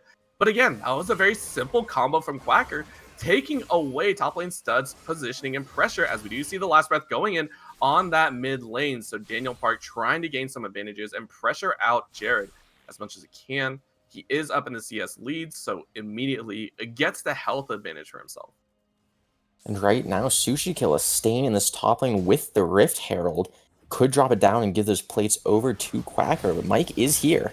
Oh, big jump in. That's going to be the dive, as that's going to be the double flash out, but a nice follow-up by Mike, but it's not enough. Sushi Killa and Quacker just say, all right, we'll take the double kill. We'll take the tower too. And this right here is Illinois Academy giving a masterclass in why you ban away the Olaf, even with Mike using his challenging smite, reducing the damage by 20%, still gets destroyed by the damage of Olaf, who then uses his W to vamp up enough to live, and then Triumph heals him further. Yeah, I mean, game number 1 was all First Blood Paladins. They cleaned it up well with Mike at the front lines. This time around, it seems like Quacker has been enabled. We see the hook going out, but Illinois Academy are looking poised to start taking over this game as well. However, this could be a little bit dangerous. No, Mike is spotted out by a pink ward, so no gank in the bottom lane today. This is a far different Illinois Academy from what we saw in the first game. Much better vision control, far more restrained gameplay, but right now, First Blood Paladins want to make it happen. Yeah, that's going to be Kuderek, though, getting the Petrifying Gaze down onto the Tristana Caspian, able to pick that one up, so that is going to be a kill back, and I believe that was also, no shutdown. I thought there was a shutdown. There wasn't. That is still the kill going over to Caspian, as he is, the Tristana wanting to get that pressure, has to jump away as the axe comes in. FB Mike, though, wanting to start up this dragon again, try and get this dragon down. Top lane side actually roamed all the way down, so he is here. This is 5 members to 3 right now. Remember, Cassiopeia still in the base after having died, so this could easily be the first dragon. Caspian, though, very, very low. Not sure how they want to dance this. Quacker ready to go with the Cyclone available, and Mike actually chased out now. He has to hop away, and Dragon is taking away. The pressure coming out from the 4-man squad from Illinois Academy. Is there? No! Flash forward! Daniel Park says, thank you. I will take that solo kill. Caspian can't recall there, man. Poor Caspian, he didn't know that there was a ward in that tri-bush, and Daniel Park using that Q flash combo and then landing the last breath for the kill on Tristana. Oh, Quacker spotted here, but this is such a dangerous duo here, the Yasuo and Wukong. Thankfully, they do know the Yasuo just used his ultimate, but the Cyclone into last breath is going to be pretty much the opposite of this J4 Orianna. It's going to be the equally potent wombo combo for the side of Illinois. Oh, that was a hook miss. That means Shin Chin's life. That is going to be Quacker claiming his 3rd of the game. 150 gold bounty for himself, as he is becoming monstrous with a killing spree for himself. Bot lane Kuderek trying to force out top lane Stud. That is going to be a hold, but again, multiple lanes going in favor of Illinois Academy. They are flexing their muscles, trying to instill some fear back into the First Blood squad. Oh, Quacker. Yep, that's going to be a little bit of dueling between the two. But again, Quacker's level 9. He doesn't really care. He's actually going to dive right back in. Big damage going. He just solos him. He says, I don't care. Bottom lane Kuderek and Wakanari pick up the kill onto top lane Stud, as Quacker is dancing it again. He is just dancing with them, toying with them like this is a bot game, as he is happy to hold his own 4-0-2. Again, we did see First Blood Paladins holding it down in game number 1, but this game, they are at a loss for words. Again, it can only be Jared, the only member of this team so far to be positive in terms of his KDA, and we are just watching Illinois Academy slowly take over the map bit by bit, more and more. Each member of the team is finding advantages of their own, and every single member of the team has found a kill of some kind during this game. Yeah, just shows their pressure around the map. Very happy about the current state. Again, they might not get the same composition, but if they can hold their own and apply this pressure to game number 3, that will be an option. However, looking in this game, I mean, First Blood Paladins, they still have a 2-0 Orianna in that mid lane. Big shockwaves can mean big plays. I mean, how do you think First Blood Paladins have to kind of position for these team fights? What do you think needs to happen for them to find that all perfect comeback into this game? They need to find a good shockwave from that Orianna and to trap the immobile members of Illinois Academy into that Cataclysm. Even if it's just 2 people, that should still be enough for them to find picks, for them to make plays. That right now, a lot of the weight of this game rests on the shoulders of Jared on that Orianna, because so far, none of the other members of his team have been able to come online in the same sense that the opposing team has. Yeah, we do see the Rift Herald being started up here as well. I think this is the first Rift Herald of the game being taken. No, second, actually. Tsuchikilla had gotten the first one as well. They pick up the second. They're happy to grab that one for themselves, ready to break open any base that they want. Quacker forces the Ghost out of top lane Stud once again. So every time Quacker goes in, he is getting a summoner, and I think that's all he wants in this top lane matchup. Without a doubt, being able to just waste these Darius' summoner spells every time they're up, prevent him from doing anything out of the ordinary. Ghost stopping him from being kited, that flash allowing him to flash apprehend members of the enemy team. But right now, he's just been forced to use his summer spells almost off cooldown. And we can see that even though the farm is fairly even, he's down actually almost 3,000 gold here on this Wukong. Yeah, I mean, that's reflected in the itemization as well. Hasn't even completed his Trinity Force yet. Had to finish up the Ninja Tabis first. Mid lane being broken. Rift still at full health. This is a full-on 4-and-1 setup coming out as that mid lane tower is pressured. Top lane tower actually goes down as Quacker is left to his own devices. No one wants to challenge him right now. They're just like, that monkey's too strong. We can't really fight him. And not only that, top lane Stud just needs to try and find the farm where he can. But the problem is that he's on that Darius. And speaking of trying to find opportunities here, huge fight coming out. Yeah, that's going to be the final spark going through to section him off once again. They attempted to try and fight this as best they could, but Mike not able to hold it off. That's going to be Jared now on the wrong side of the map. He gets a flash for flash, but now he's alone, getting chased down by the Olaf. Gonna have the ball available. Nope, nothing happening. He's going to fall without even using the shockwave. That's going to be a pickup for Sushikilla. Now 4-and-1 with possibly the third dragon. Is going to be the third dragon of the game in Illinois Academy's pocket. And Ocean Soul as well being the next one for them if they get it. And Mike, in some danger here. Yeah, he got caught sleeping. That's going to be the Cyclone. Another hold in that mid lane as a flash for flash comes out. Quacker does get apprehended, so not able to finish off the kill onto Shinshin. But he just says, all right, let's just turn it on to top lane Stud. Let's just keep fighting it. That's going to be the no kill coming through as Quacker is able to claim that one. Darius not able to get onto the board just yet. And this game has just been run by Quacker from the start. He got the first blood onto Stud very early. We saw Sushikilla come in for a second kill given over to the side of Illinois Academy. And now 6-0-2 on this Wukong. And pardon me, I didn't even notice that Derek was dying on the other side of the map. Yeah, Jared collects a solo kill. Able to collect some gold for himself. He is now sitting at 3-1-1. But again, possibly not enough. His team sitting at a 10k deficit, soon to be, I think, 11k actually. No, 10.5, as they have no towers to their name, sitting at 4-0, only at 19 minutes. A 10.5k deficit at 19 minutes has to feel bad. Without a doubt, and Baron's not even up yet. Once that is a source of 1.5k gold upon its death to the team that gets it. And so that's just going to be one more thing that could further their already very strong lead in terms of gold. And that's not even to mention the items that they get from it, the levels that they have as an advantage. We can see it reflected across the board. But that being said, Jared, we have seen it time and time again, a historical play during a Worlds tournament where SKT was losing a game, and with one strong Arcana engaged with an Oriana ball, they were able to turn the entire game around. So we have to keep our eyes on Jared here. He has to find the angle, but it is going to be so difficult with how far behind they are.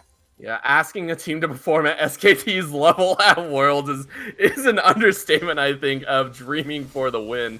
But again, it is a very big possibility. You are not wrong. That possibility is on the table. 20 minutes. Baron is on the table now. It looks like Illinois Academy are ready to shut the chances down as they are going on it. 20.5-minute Baron potentially coming out. They're shredding it like it is nothing. Down to about 3k. 1.5. It is going to burn. There it is. 20 minutes and 22-second Baron.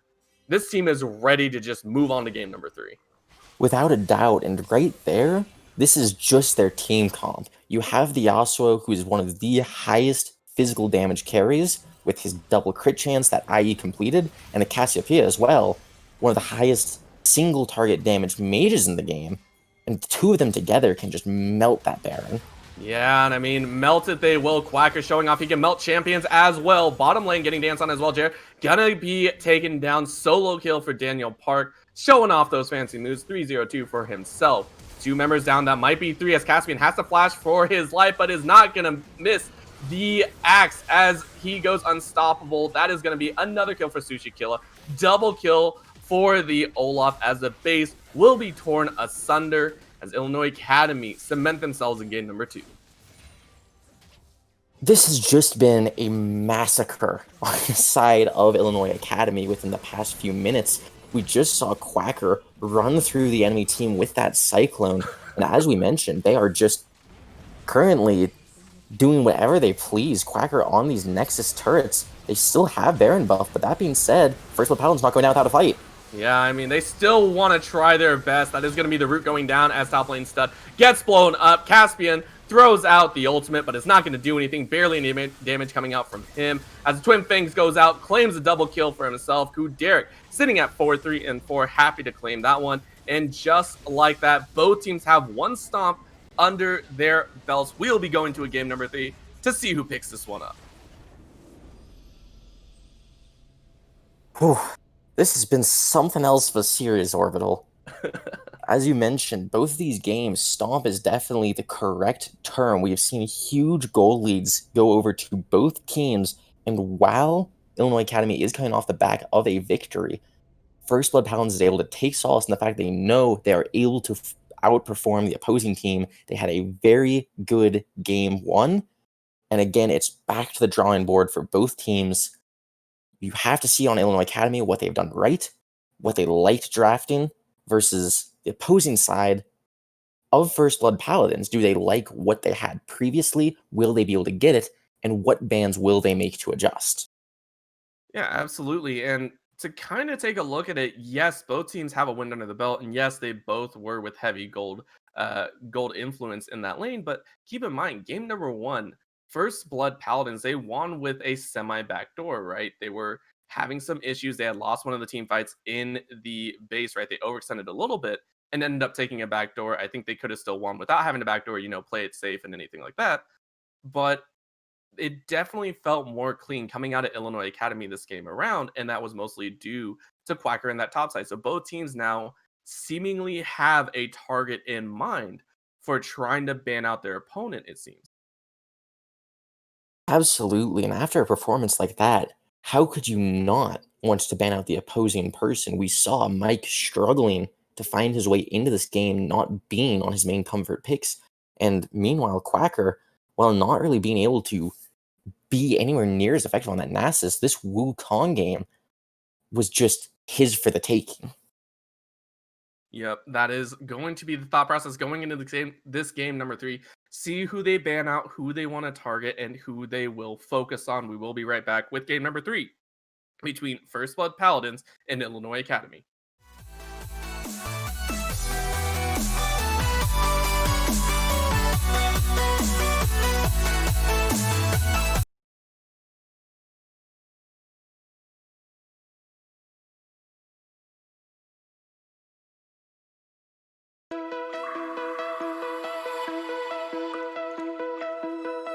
Find your way into this wonderland. Cross the maze, the dark, the innocent. Chase the faith, the thrill, the heaven sends. I got you wild upside down. The labyrinth will guide you far away to a place where senses will decay. Your ghost and mind will shadow play. I got you wild upside down.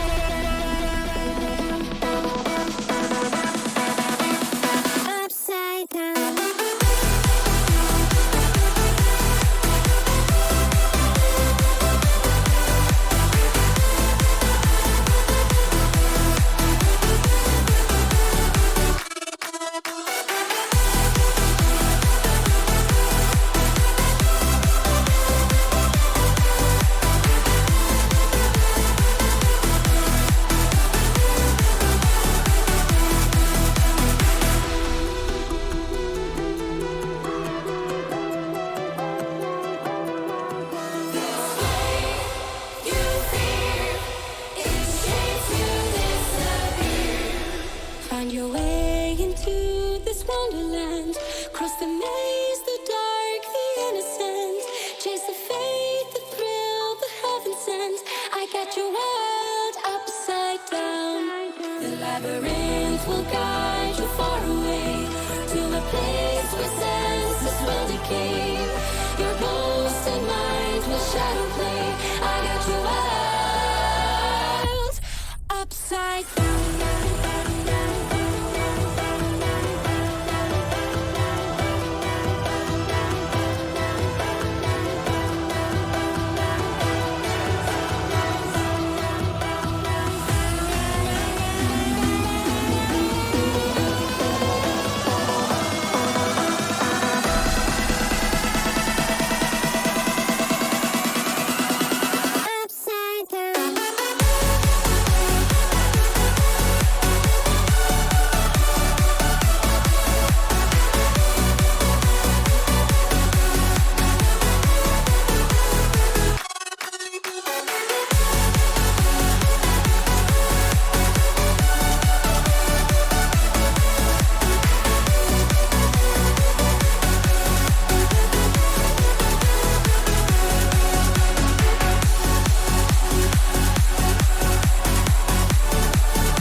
with a slow motion crew. And we up in our growlings when people change, but not us. And we just chillin', kicking it, kissed by the sun. Could be soaked to the skin in the mall soon. I know she got the good vibes when seasons change, but we're the same. Even if I lost all my money, the zero runs deep, honey. And I don't need to speak a single word, 'cause you got me holding, holding. Even if my jokes aren't funny, my tongue tied up on it. And I don't need to speak a single word, 'cause you got me holding, holding.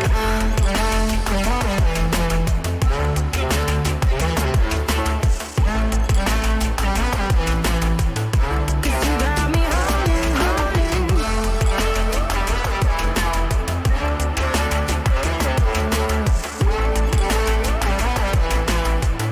'Cause you got me holding.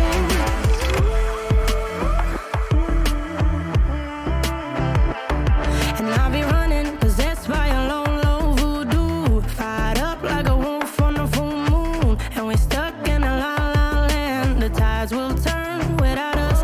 And I'll be killing time like I might And be welcome a back, god. ladies and gentlemen, for the final game of this series. Again, both these squads aiming for that grand final showing. Illinois Academy taking game number 2 after a loss in game number 1 to First Blood Paladins. Both teams showing immense strength in their wins, but also some cracks in the armors in their losses. So, I mean, looking into this game number 3, Jacket, what do we have to look forward to here with both these squads? You mentioned it here, Orbital, at the last bit of game number 2. We have seen very strong performances out of 2 particular members of one of each team. There being First Blood Mike during the first game, popping off on that Graves, deciding the game for his team. And while there were other standout performances, he was the star of the show. And then meanwhile, game number 2, Quacker on that Wukong was just running around the map, making life miserable for whoever he ran into.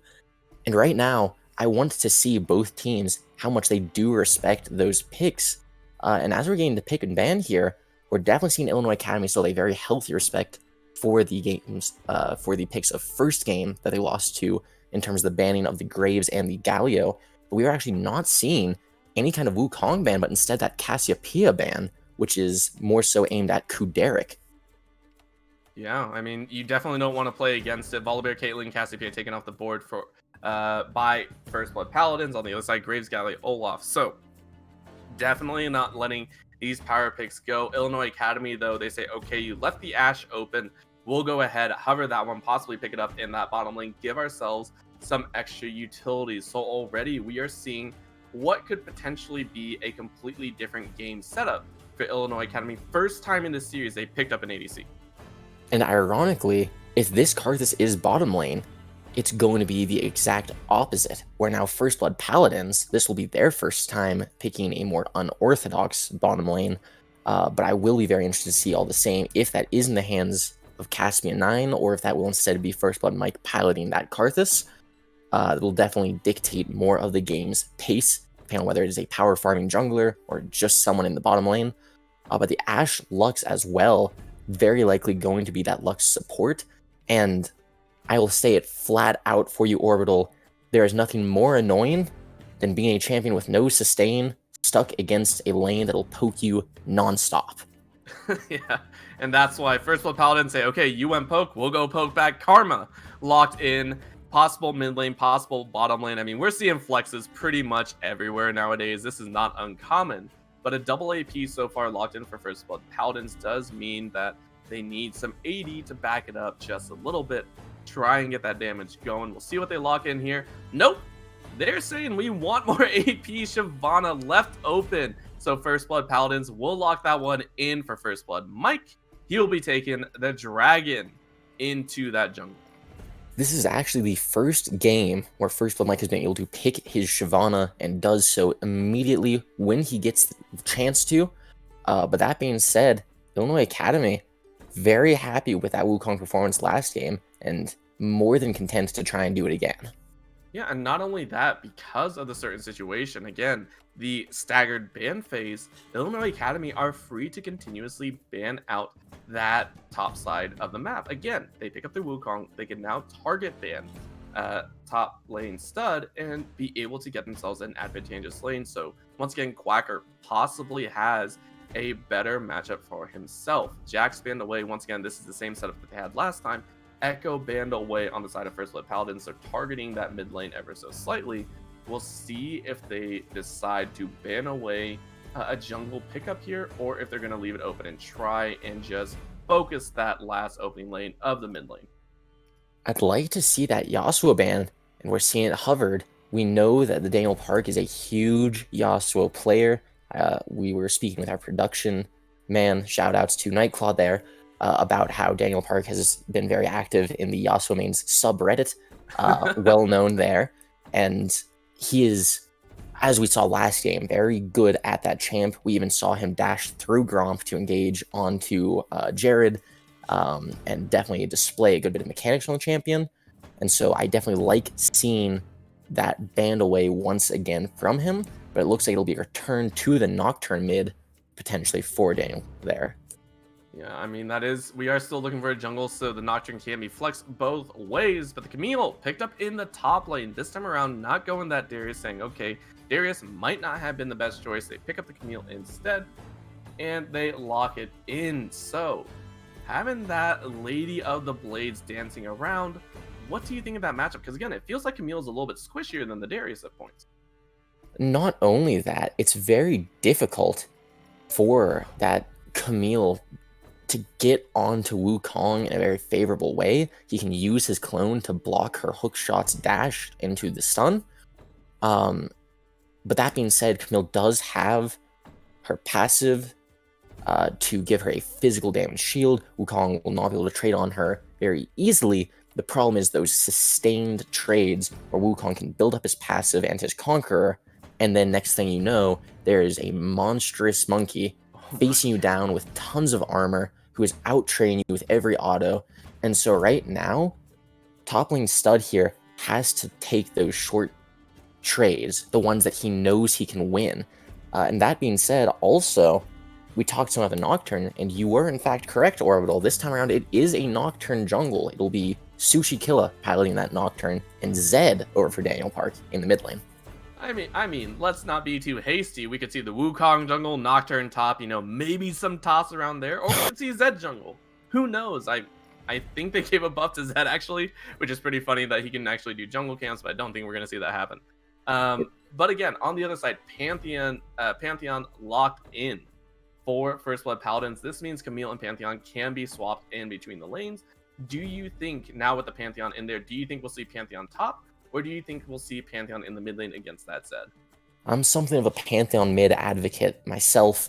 I think Pantheon mid here especially is fantastic into the Zed. Not only does he have point and click CC, but more than anything, his Aegis Assault, that E, gives him invulnerability to damage from pretty much a 90 or 180 degree angle in front of him. And so specifically against that Zed, if he ever gets the death mark used against him, he can very quickly stun the Zed, back up, use his Aegis Assault to block all the damage as well as the death mark pop. And then to add on to it, his ultimate, the Grand Starfall, allows him to roam the map super well.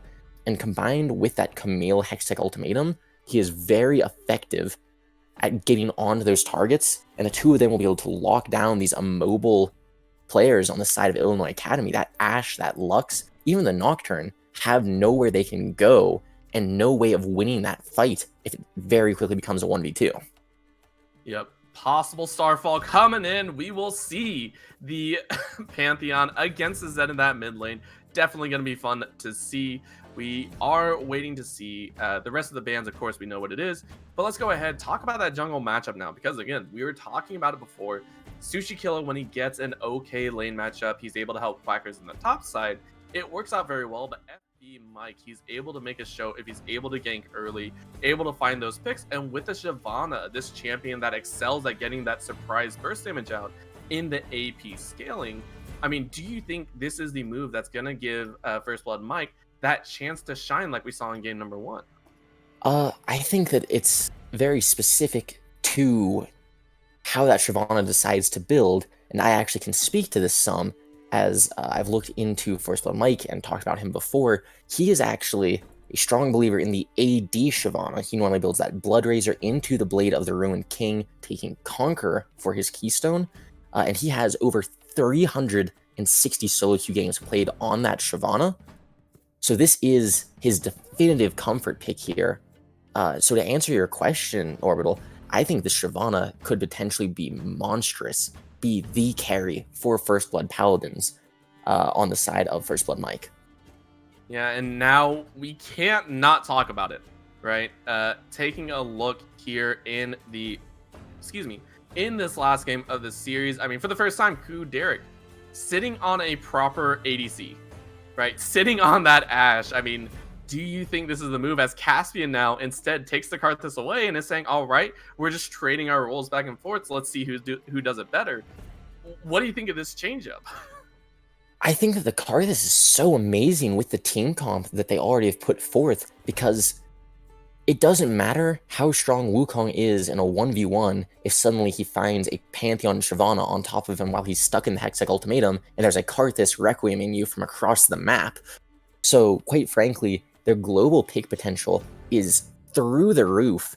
And meanwhile, Derek decides to play a traditional AD carry, the one game that every single other member of his team decides to go AD, with Wakanari being the only magical damage for their team. Yeah, a little bit of a scary thought, but we'll definitely have to wait and see. I can't wait to see what these teams bring out, because this is the game. Again, the loser is not completely out of this playoff run, but again, it knocks them down in the losers bracket, forces them to play another series and possibly fight, and will be fighting for their tournament lives. I mean, if you were to be on either side of these teams, which one would you stake your future on? I mean, which one looks like it will have an easier time for this matchup? I 100% believe in the team comp of First Blood Paladins here. I cannot state it enough.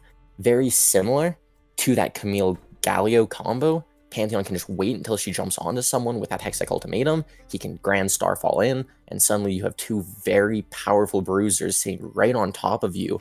And it cannot be understated how much damage that Grand Starfall does if it actually hits. And then you have Karthus Requiem, you have the Shyvana who can constantly look around the map. And on the other side, while Illinois Academy has had strong individual performances across the map, and they've had strong team fights in that first game, the problem is you now have Nocturne and Zed, these two assassins who want to try and take out the backline, when meanwhile, First Blood Paladins really just wanted to get in and mix it up with the entire enemy team. Yeah, we'll definitely have to wait and see. Again, it will all depend if Quacker is able to take off on that Wukong like he did in game number 2. However, we'll have to see how the rest of the team stacks up. But before we go into that break, I do want to talk about one of our other sponsors, or more like our parent company, as we do talk about Unified Esports Association, formerly known as Midwest Esports. This Kansas-based company oversees multiple products that specialize and operate as a dynamic pipeline within the esports industry, providing shared experiences that directly serve collegiate, youth, hobbyists, and amateur video game players at every stage. They started out as a small student group out of Wichita State University. Since then, UEA has grown to be a veteran organizer to tournaments and events throughout the US. They host tournaments for games like League of Legends, Rocket League, as well as Overwatch. For more information, check them out at uea.gg. Right now, we will be going to a very short commercial break, but when we come back, we will be into game number 3 for the deciding matchup between First Blood Paladins and Illinois Academy.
back, ladies and gentlemen, as we are into the final game here in this fantastic Winners Finals series between Illinois Academy and First Blood Paladins. Again, both these squads fighting for that grand final spot.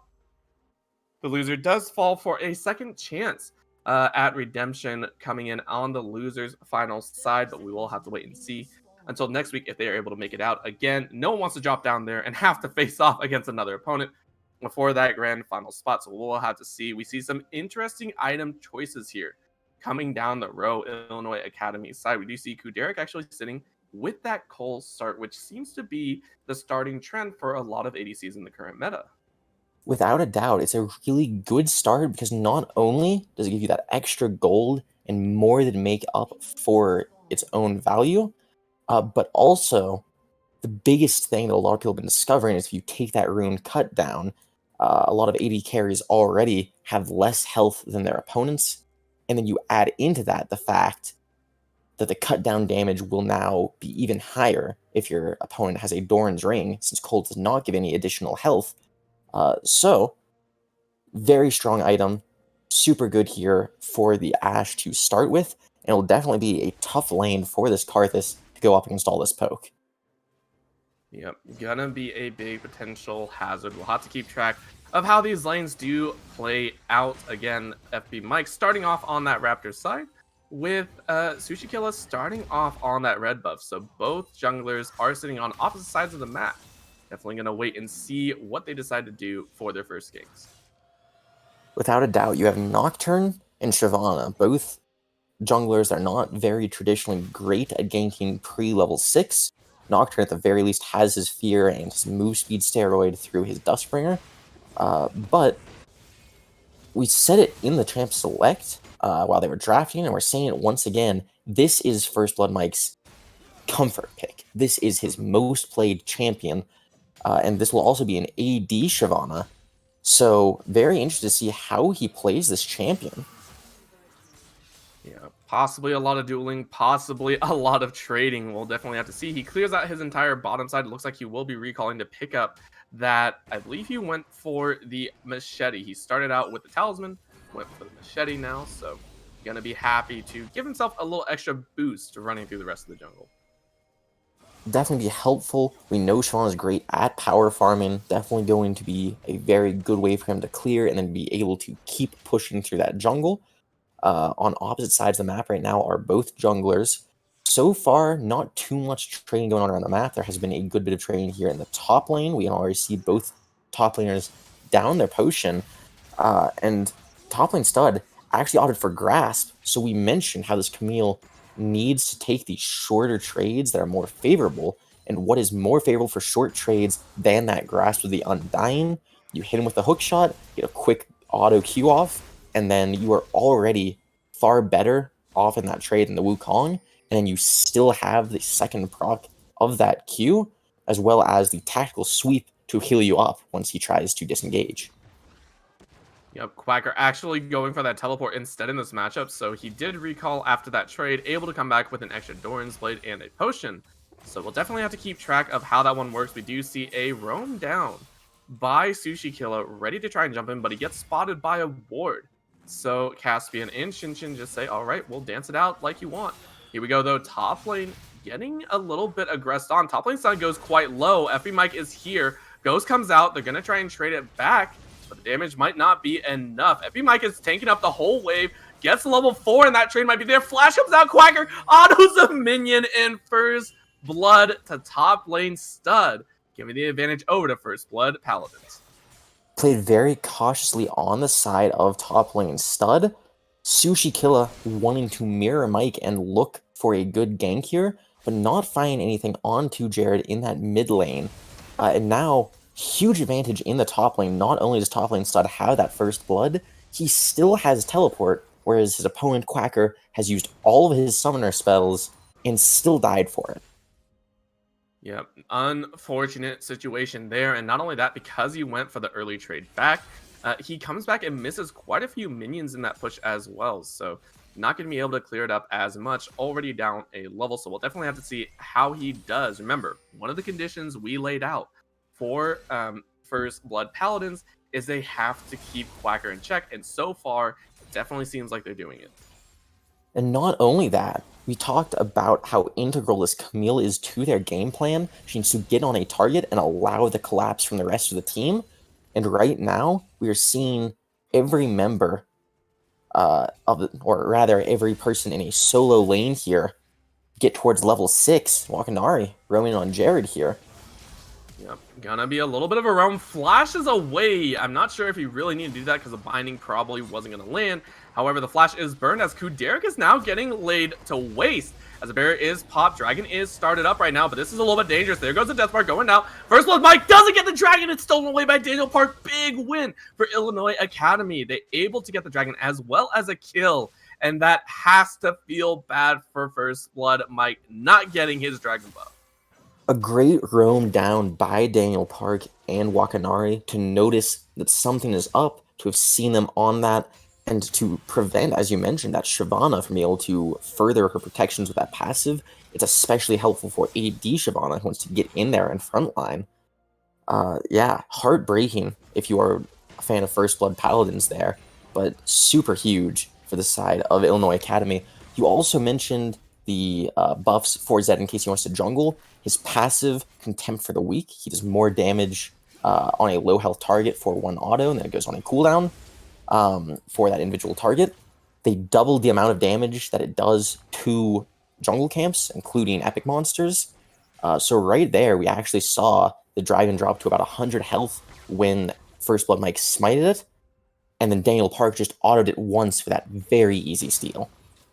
Yeah, big trades back and forth, and not only that, keep in mind that forced the bottom lane Wakanari and Kuderek to actually be able to push up. So this is going to be very dangerous all the way around for First Blood Paladins. Again, game number 1, they ruled the early game like kings. So they need to get that advantage once again. They lost the Dragon, but that's only once. We do see the Cyclone going out, and the double proc actually forces top lane Stud to get out of his repels. So he actually has to flash away. Well played by Quacker. Very well played indeed. The hook shot normally can go through any kind of crowd control, but right there, Quacker specifically waited with that second Cyclone proc to knock up top lane Stud. Right here, he's still fairly healthy, and they don't have that Wukong ultimate. And we even mentioned he has a teleport advantage. The Pantheon is there to help if he wants to. Oh, well done, as we do see a multi-man jump. However, Jared is there to try and help out his top laner, and they might get the kill. The fear is on, but they trade 1 for 1. It's going to be a hold as Quacker now takes a couple tower shots. This might be disastrous That is coming for the side of Illinois Academy. That's going to be the jump in. Daniel Park ready to go. Deathmark is down. That's going to be an immediate stun under the tower, but no damage going through. As the tower doesn't focus Daniel Park, he's able to claim that kill uncontested, and he is now 2-0. in a ferocious fight in the top lane. That being said, though, 2 for 2, teleport on top lane Stud. They want to try and find this Zed, but not looking like they will. But all around, that is actually very disadvantageous on the side of Illinois Academy to look for that. You know the Pantheon has that ability to come whenever he is needed, and the only reason that ended up even becoming an even trade was due to the Daniel Park's roam up there, using his ultimate. Now that's 3 ultimates down on their side, whereas Mike still has his Dragon transformation, and top lane Stud still has that Hextech ultimatum. Yeah, he wasn't able to get it down, was feared before he could drop it. And again, that was technically a 2v3 on the top side. So like you said, a little bit of a gamble in terms of these aggressive trades.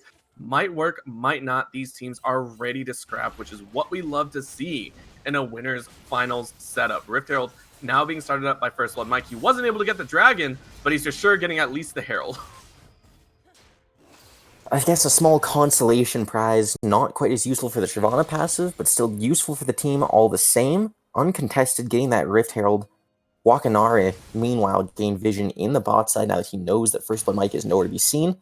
And like we were mentioning, though, I'm very, very happy to see both of these teams putting their best effort forwards to contest each other at every step to make these aggressive plays, and really to just bring it here in this third game. And we're seeing some very cheeky play here from Illinois Academy, spotted out by Shinshin. Yeah, they're going again on this top lane, but Quacker gets the better of that trade now. He does get the hold as he's able to take the 1-4-0. Now bottom lane getting chased out as Daniel Park makes the roam bot.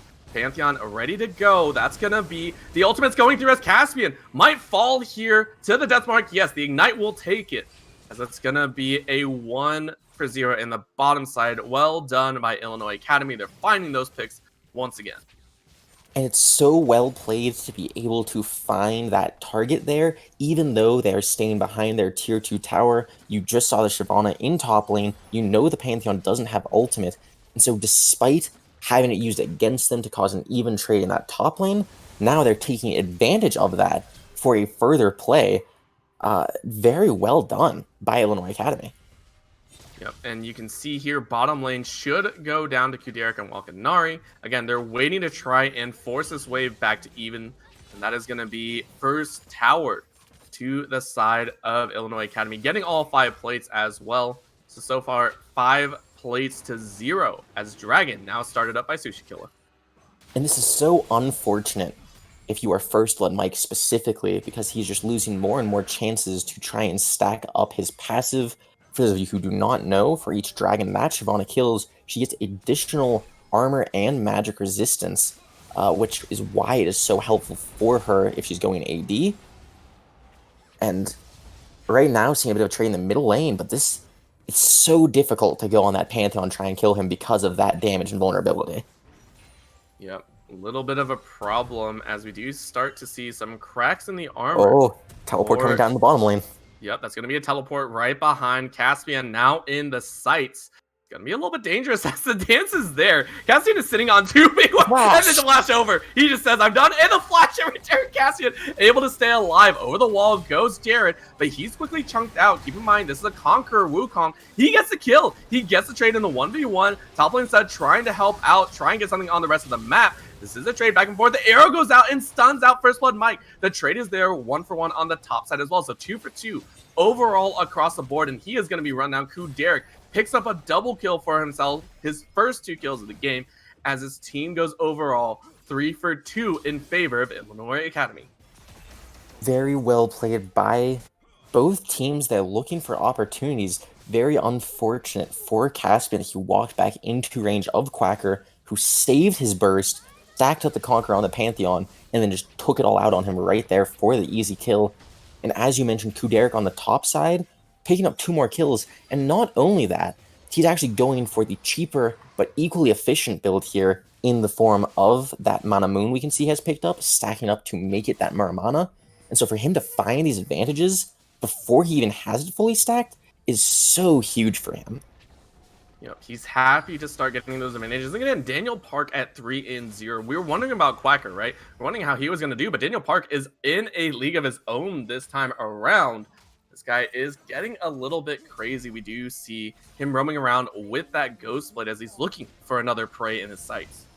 And right now, no objectives to speak of that are up. There's no Rift Herald, there's no Dragon. This is just both teams trying to clear vision and look for picks. Especially Sushi Killer here has that Paranoia coming back up in 5 seconds. Could be looking here for Caspian. Kuderic does not have the Enchanted Crystal Arrow up, but there's also not the Pantheon Starfall.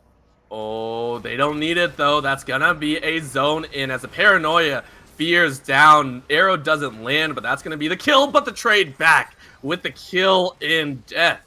That's gonna be a good trade as Caspian says, okay, you know what? I'll take my first kill of the game. Thank you very much for diving me under my tower.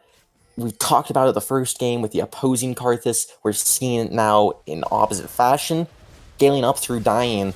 And meanwhile, Kuderic most likely will not be scaling up through this death. No, he will not. He took an unfortunate route. He gets chased down. First Blood Mike able to claim the 250 extra gold bounty on his head. 2-2-1 for First Blood Mike. And right now, we are seeing such odd plays come out from Illinois Academy. They have this lead. They don't need to try and force these things. And yet, Sushi Killer went for that play onto Caspian and now lost his life because of it and their top tower. Daniel Park, at the very least, able to trade back that mid lane tower and open up the map far better for his team. But again, that's just such an odd play to force when your team is already ahead. Yeah, it's a little bit scary as, again, you're wondering about these kills, right? Remember, in League of Legends, it's not about the kills specifically. It's what can you get from the kill? What can you gain as an advantage? Can you get pressure? Can you get priority? Can you get a tower? Can you get a global objective? So far, these are just kills traded back and forth for both sides. And yes, both sides do benefit from getting that gold income, getting that extra 300 gold, 300 or 400, depending if there's a bounty on their head. But again, overall, definitely feels to be the closest game out of the series so far. A very good showing being put up by First Blood Paladins after that unfortunate last game for them. And we're seeing a lot of players step up. It can only be Jared once again being the big name for his team. 3-1-0 currently on this Pantheon, needs to find advantages for his team before this pick falls off. And both mid laners that can be said for. The Zed also 3-0, and we're seeing a fight break out again. Oh, that's an easy kill coming down as Daniel Park says, let's tussle. He's able to pick up one. That's going to be the Requiem going down. Big damage does go down as the fight continues to break out. Backline, top laners are now in the fight as Quacker just deletes the backline of First Blood Paladins, but top lane set is doing the same. He gets feared and might get taken down as he does get the stun off. Then goes a Hextech ultimate. It's not going to be enough as that is a 5-for-2 ace in favor of Illinois Academy. And this is where these kills matter, as you mentioned, Orbital. Mountain Dragon has just now spawned. This will be the third dragon of the game for Illinois Academy, with Rift Herald now being up as well.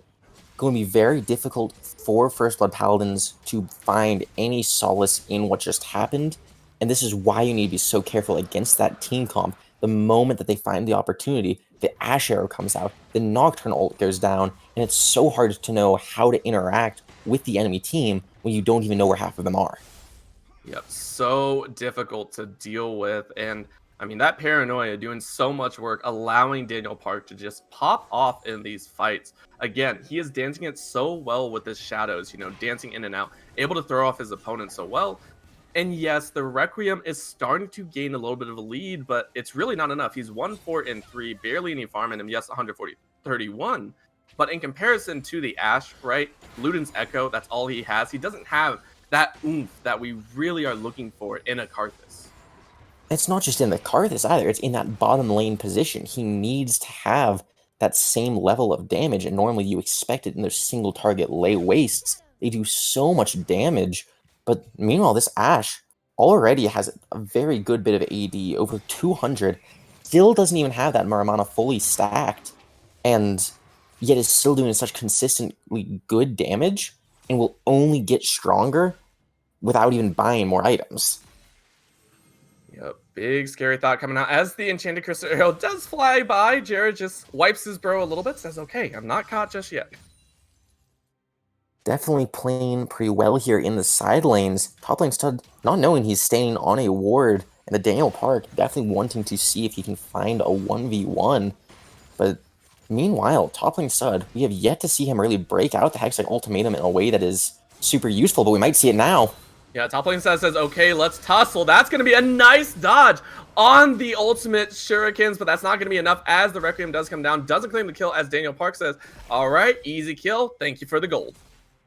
And this is so unfortunate for First Blood Paladins. Now you have Jared getting jumped on as well. That damage vulnerability is not going to save him. Nope. Easy pickups once again. 3-3-1 is Jared in the gray screen. Illinois Academy starting to pull away with this lead. I mean, they already had 3 dragons to their name. They're just looking to cement the final steps in this series. And it's so unfortunate. Once again, it's the only word I can use, because First Blood Paladins have such a good objective for their team comp, but we just aren't seeing it. Even there, First Blood Mike was just a few steps behind top lane Stud, but he hesitated to use that Hextech ultimatum, which led to Daniel Park slaughtering him with that death mark. And then Wakanari has that Athene's Unholy Grail, has a solid few points into that prismatic barrier, and we saw how huge that shield and heal were in just completely denying any damage from that Requiem.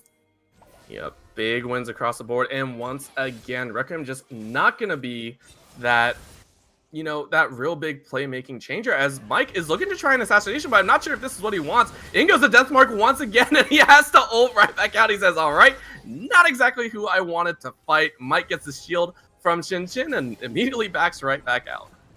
Very surprised to see him get such an itchy trigger finger right there. Very unfortunate timing. That was right when Sushi Killer was coming back. But that being said, Quacker find himself in a tussle of his own by blue buff. Yeah, and Mike just says, all right, you know what? I almost got caught out. Quacker, you are caught out. Let me get that shut down. And this is super big for First Blood Paladins, especially Mike. He has hit his power spike now. The combination of that Blood Razor with the Blade of the Ruined King, such a good, potent combo. You have the Blade of the Ruined King doing 12% of the target's current health, and the Blood Razor doing 4% of their maximum health. And combine that with Shyvana's Twin Bite for her Q, which does in fact do 2 on hits at a time, you are going to see huge burst from that Shyvana. We even saw how much he did to the Daniel Park whenever he face checked him. Yep, big scary output right now. Has that Bork in his pocket like he stated, having that ability to duel who he wants. This is not the AP Shyvana that you usually see just dropping a buttload of damage. Instead, it's this Shyvana that's ready to take these trades for his team. Already has the ultimate ready to go once again.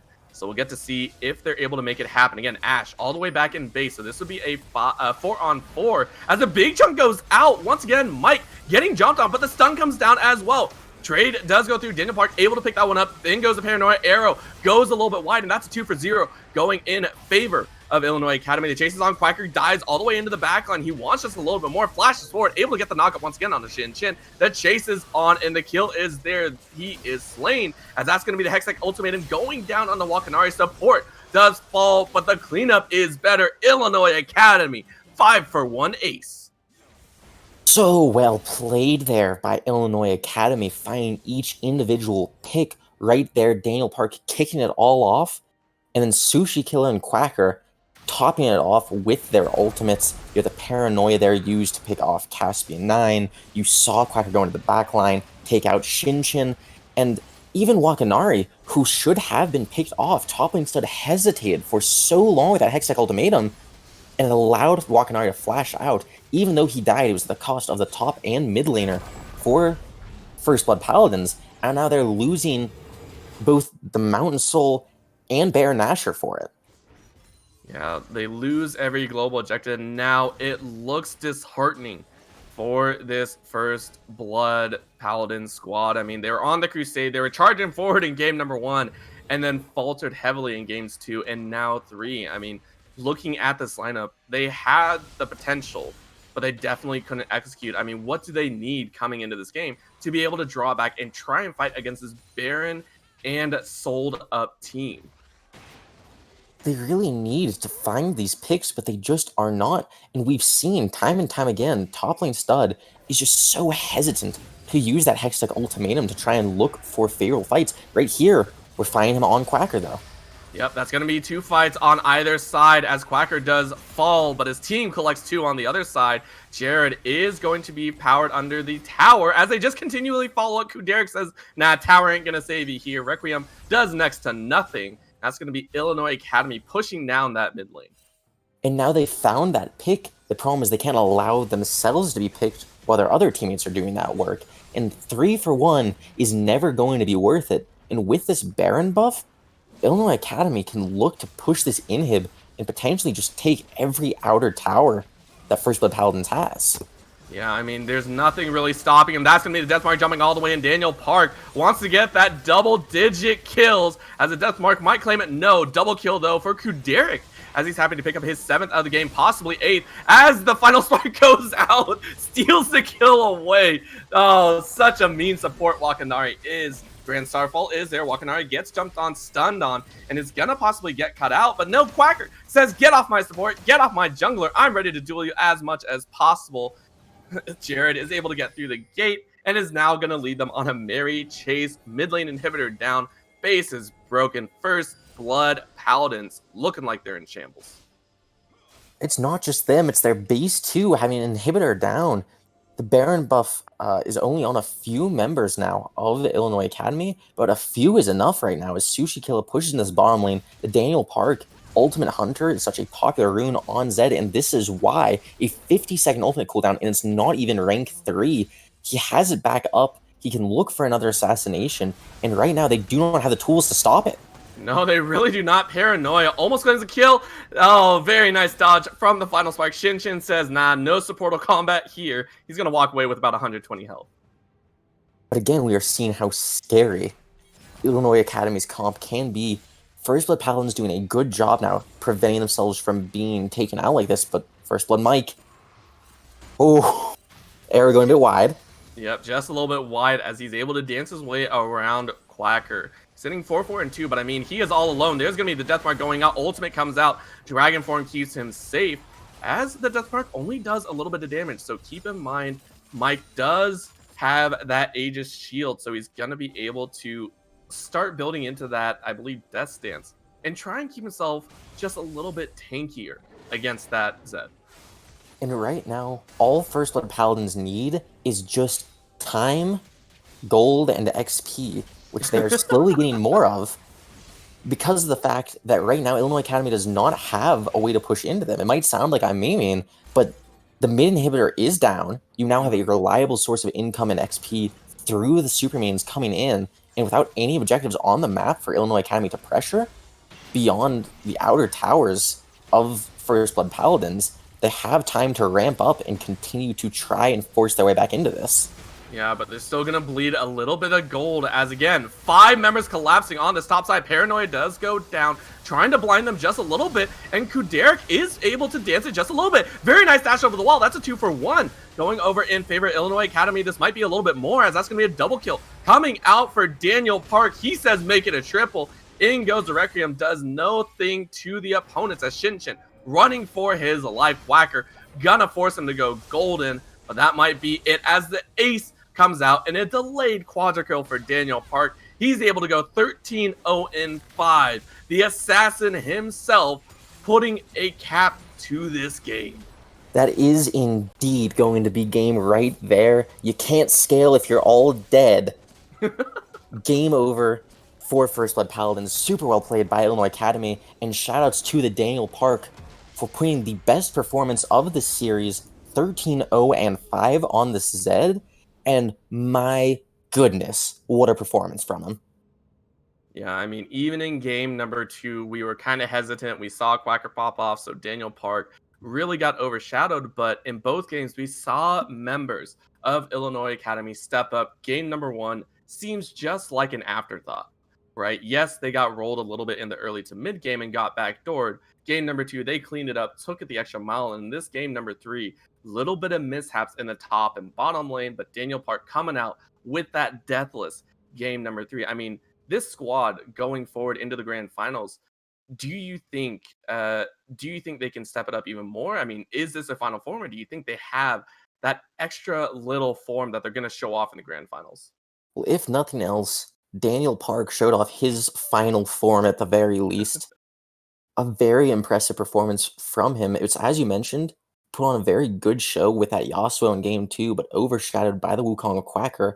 And now, after getting all that attention put into Quacker in game 3, Daniel Park pops off, and every single team member showed the potential that they have. Sushi Killer showing he can play aggressively, that he can take that initiative.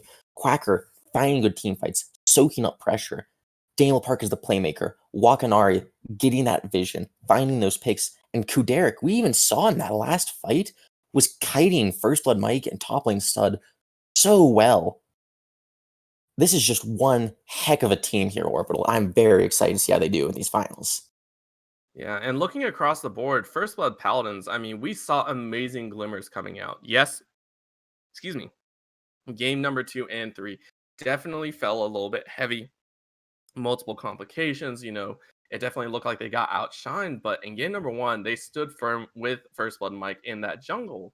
Going into that loser's bracket, I mean, what do you expect to see change in their gameplay to be able to stand up and possibly have a redemption match against this Illinois Academy squad? They need to find that cohesion. We saw just these moments of disconnect between each member of the team. We saw a fight where the Nocturne Paranoid goes out. For some reason, you have Jared, the Fed assassin in this case, with his backline, and meanwhile, one member of the backline, Caspian 9, in the middle of the opposing team. It definitely seemed like the team was not quite able to communicate what they wanted to do very well in that last game, at least. Top lane Stud as well, hesitating with those Hextech ultimatums, not pulling the trigger and going for those aggressive plays with Mike or Jared there to help. Definitely, we saw the beginning of the end in that play. So I think 100% First Blood Paladins find that cohesion, find that perfect teamwork, and come back stronger than ever for this finals. Yeah, I mean, they got to make it through the losers finals first. But again, having that capability, they made it to the winners finals. Now we get to see if they can make it through the bottom. But again, congratulations to Illinois Academy making it into the grand finals. We will see them in 2 weeks playing against the winner of the losers finals. We'll see who that is next week on Thursday. But that is going to be it for us here on the Death Tonight for the UCL. But remember, there will be more action tomorrow as we do get into the Upsurge minor leagues winners finals for that playoff run. That will be tomorrow at 8 p.m. EST. So you'll make sure to tune in there and see which team progresses on. However, that will be it for us tonight. My name is Orbital. I was joined here by Jacket. Thank you so much for tuning in and have a fantastic evening.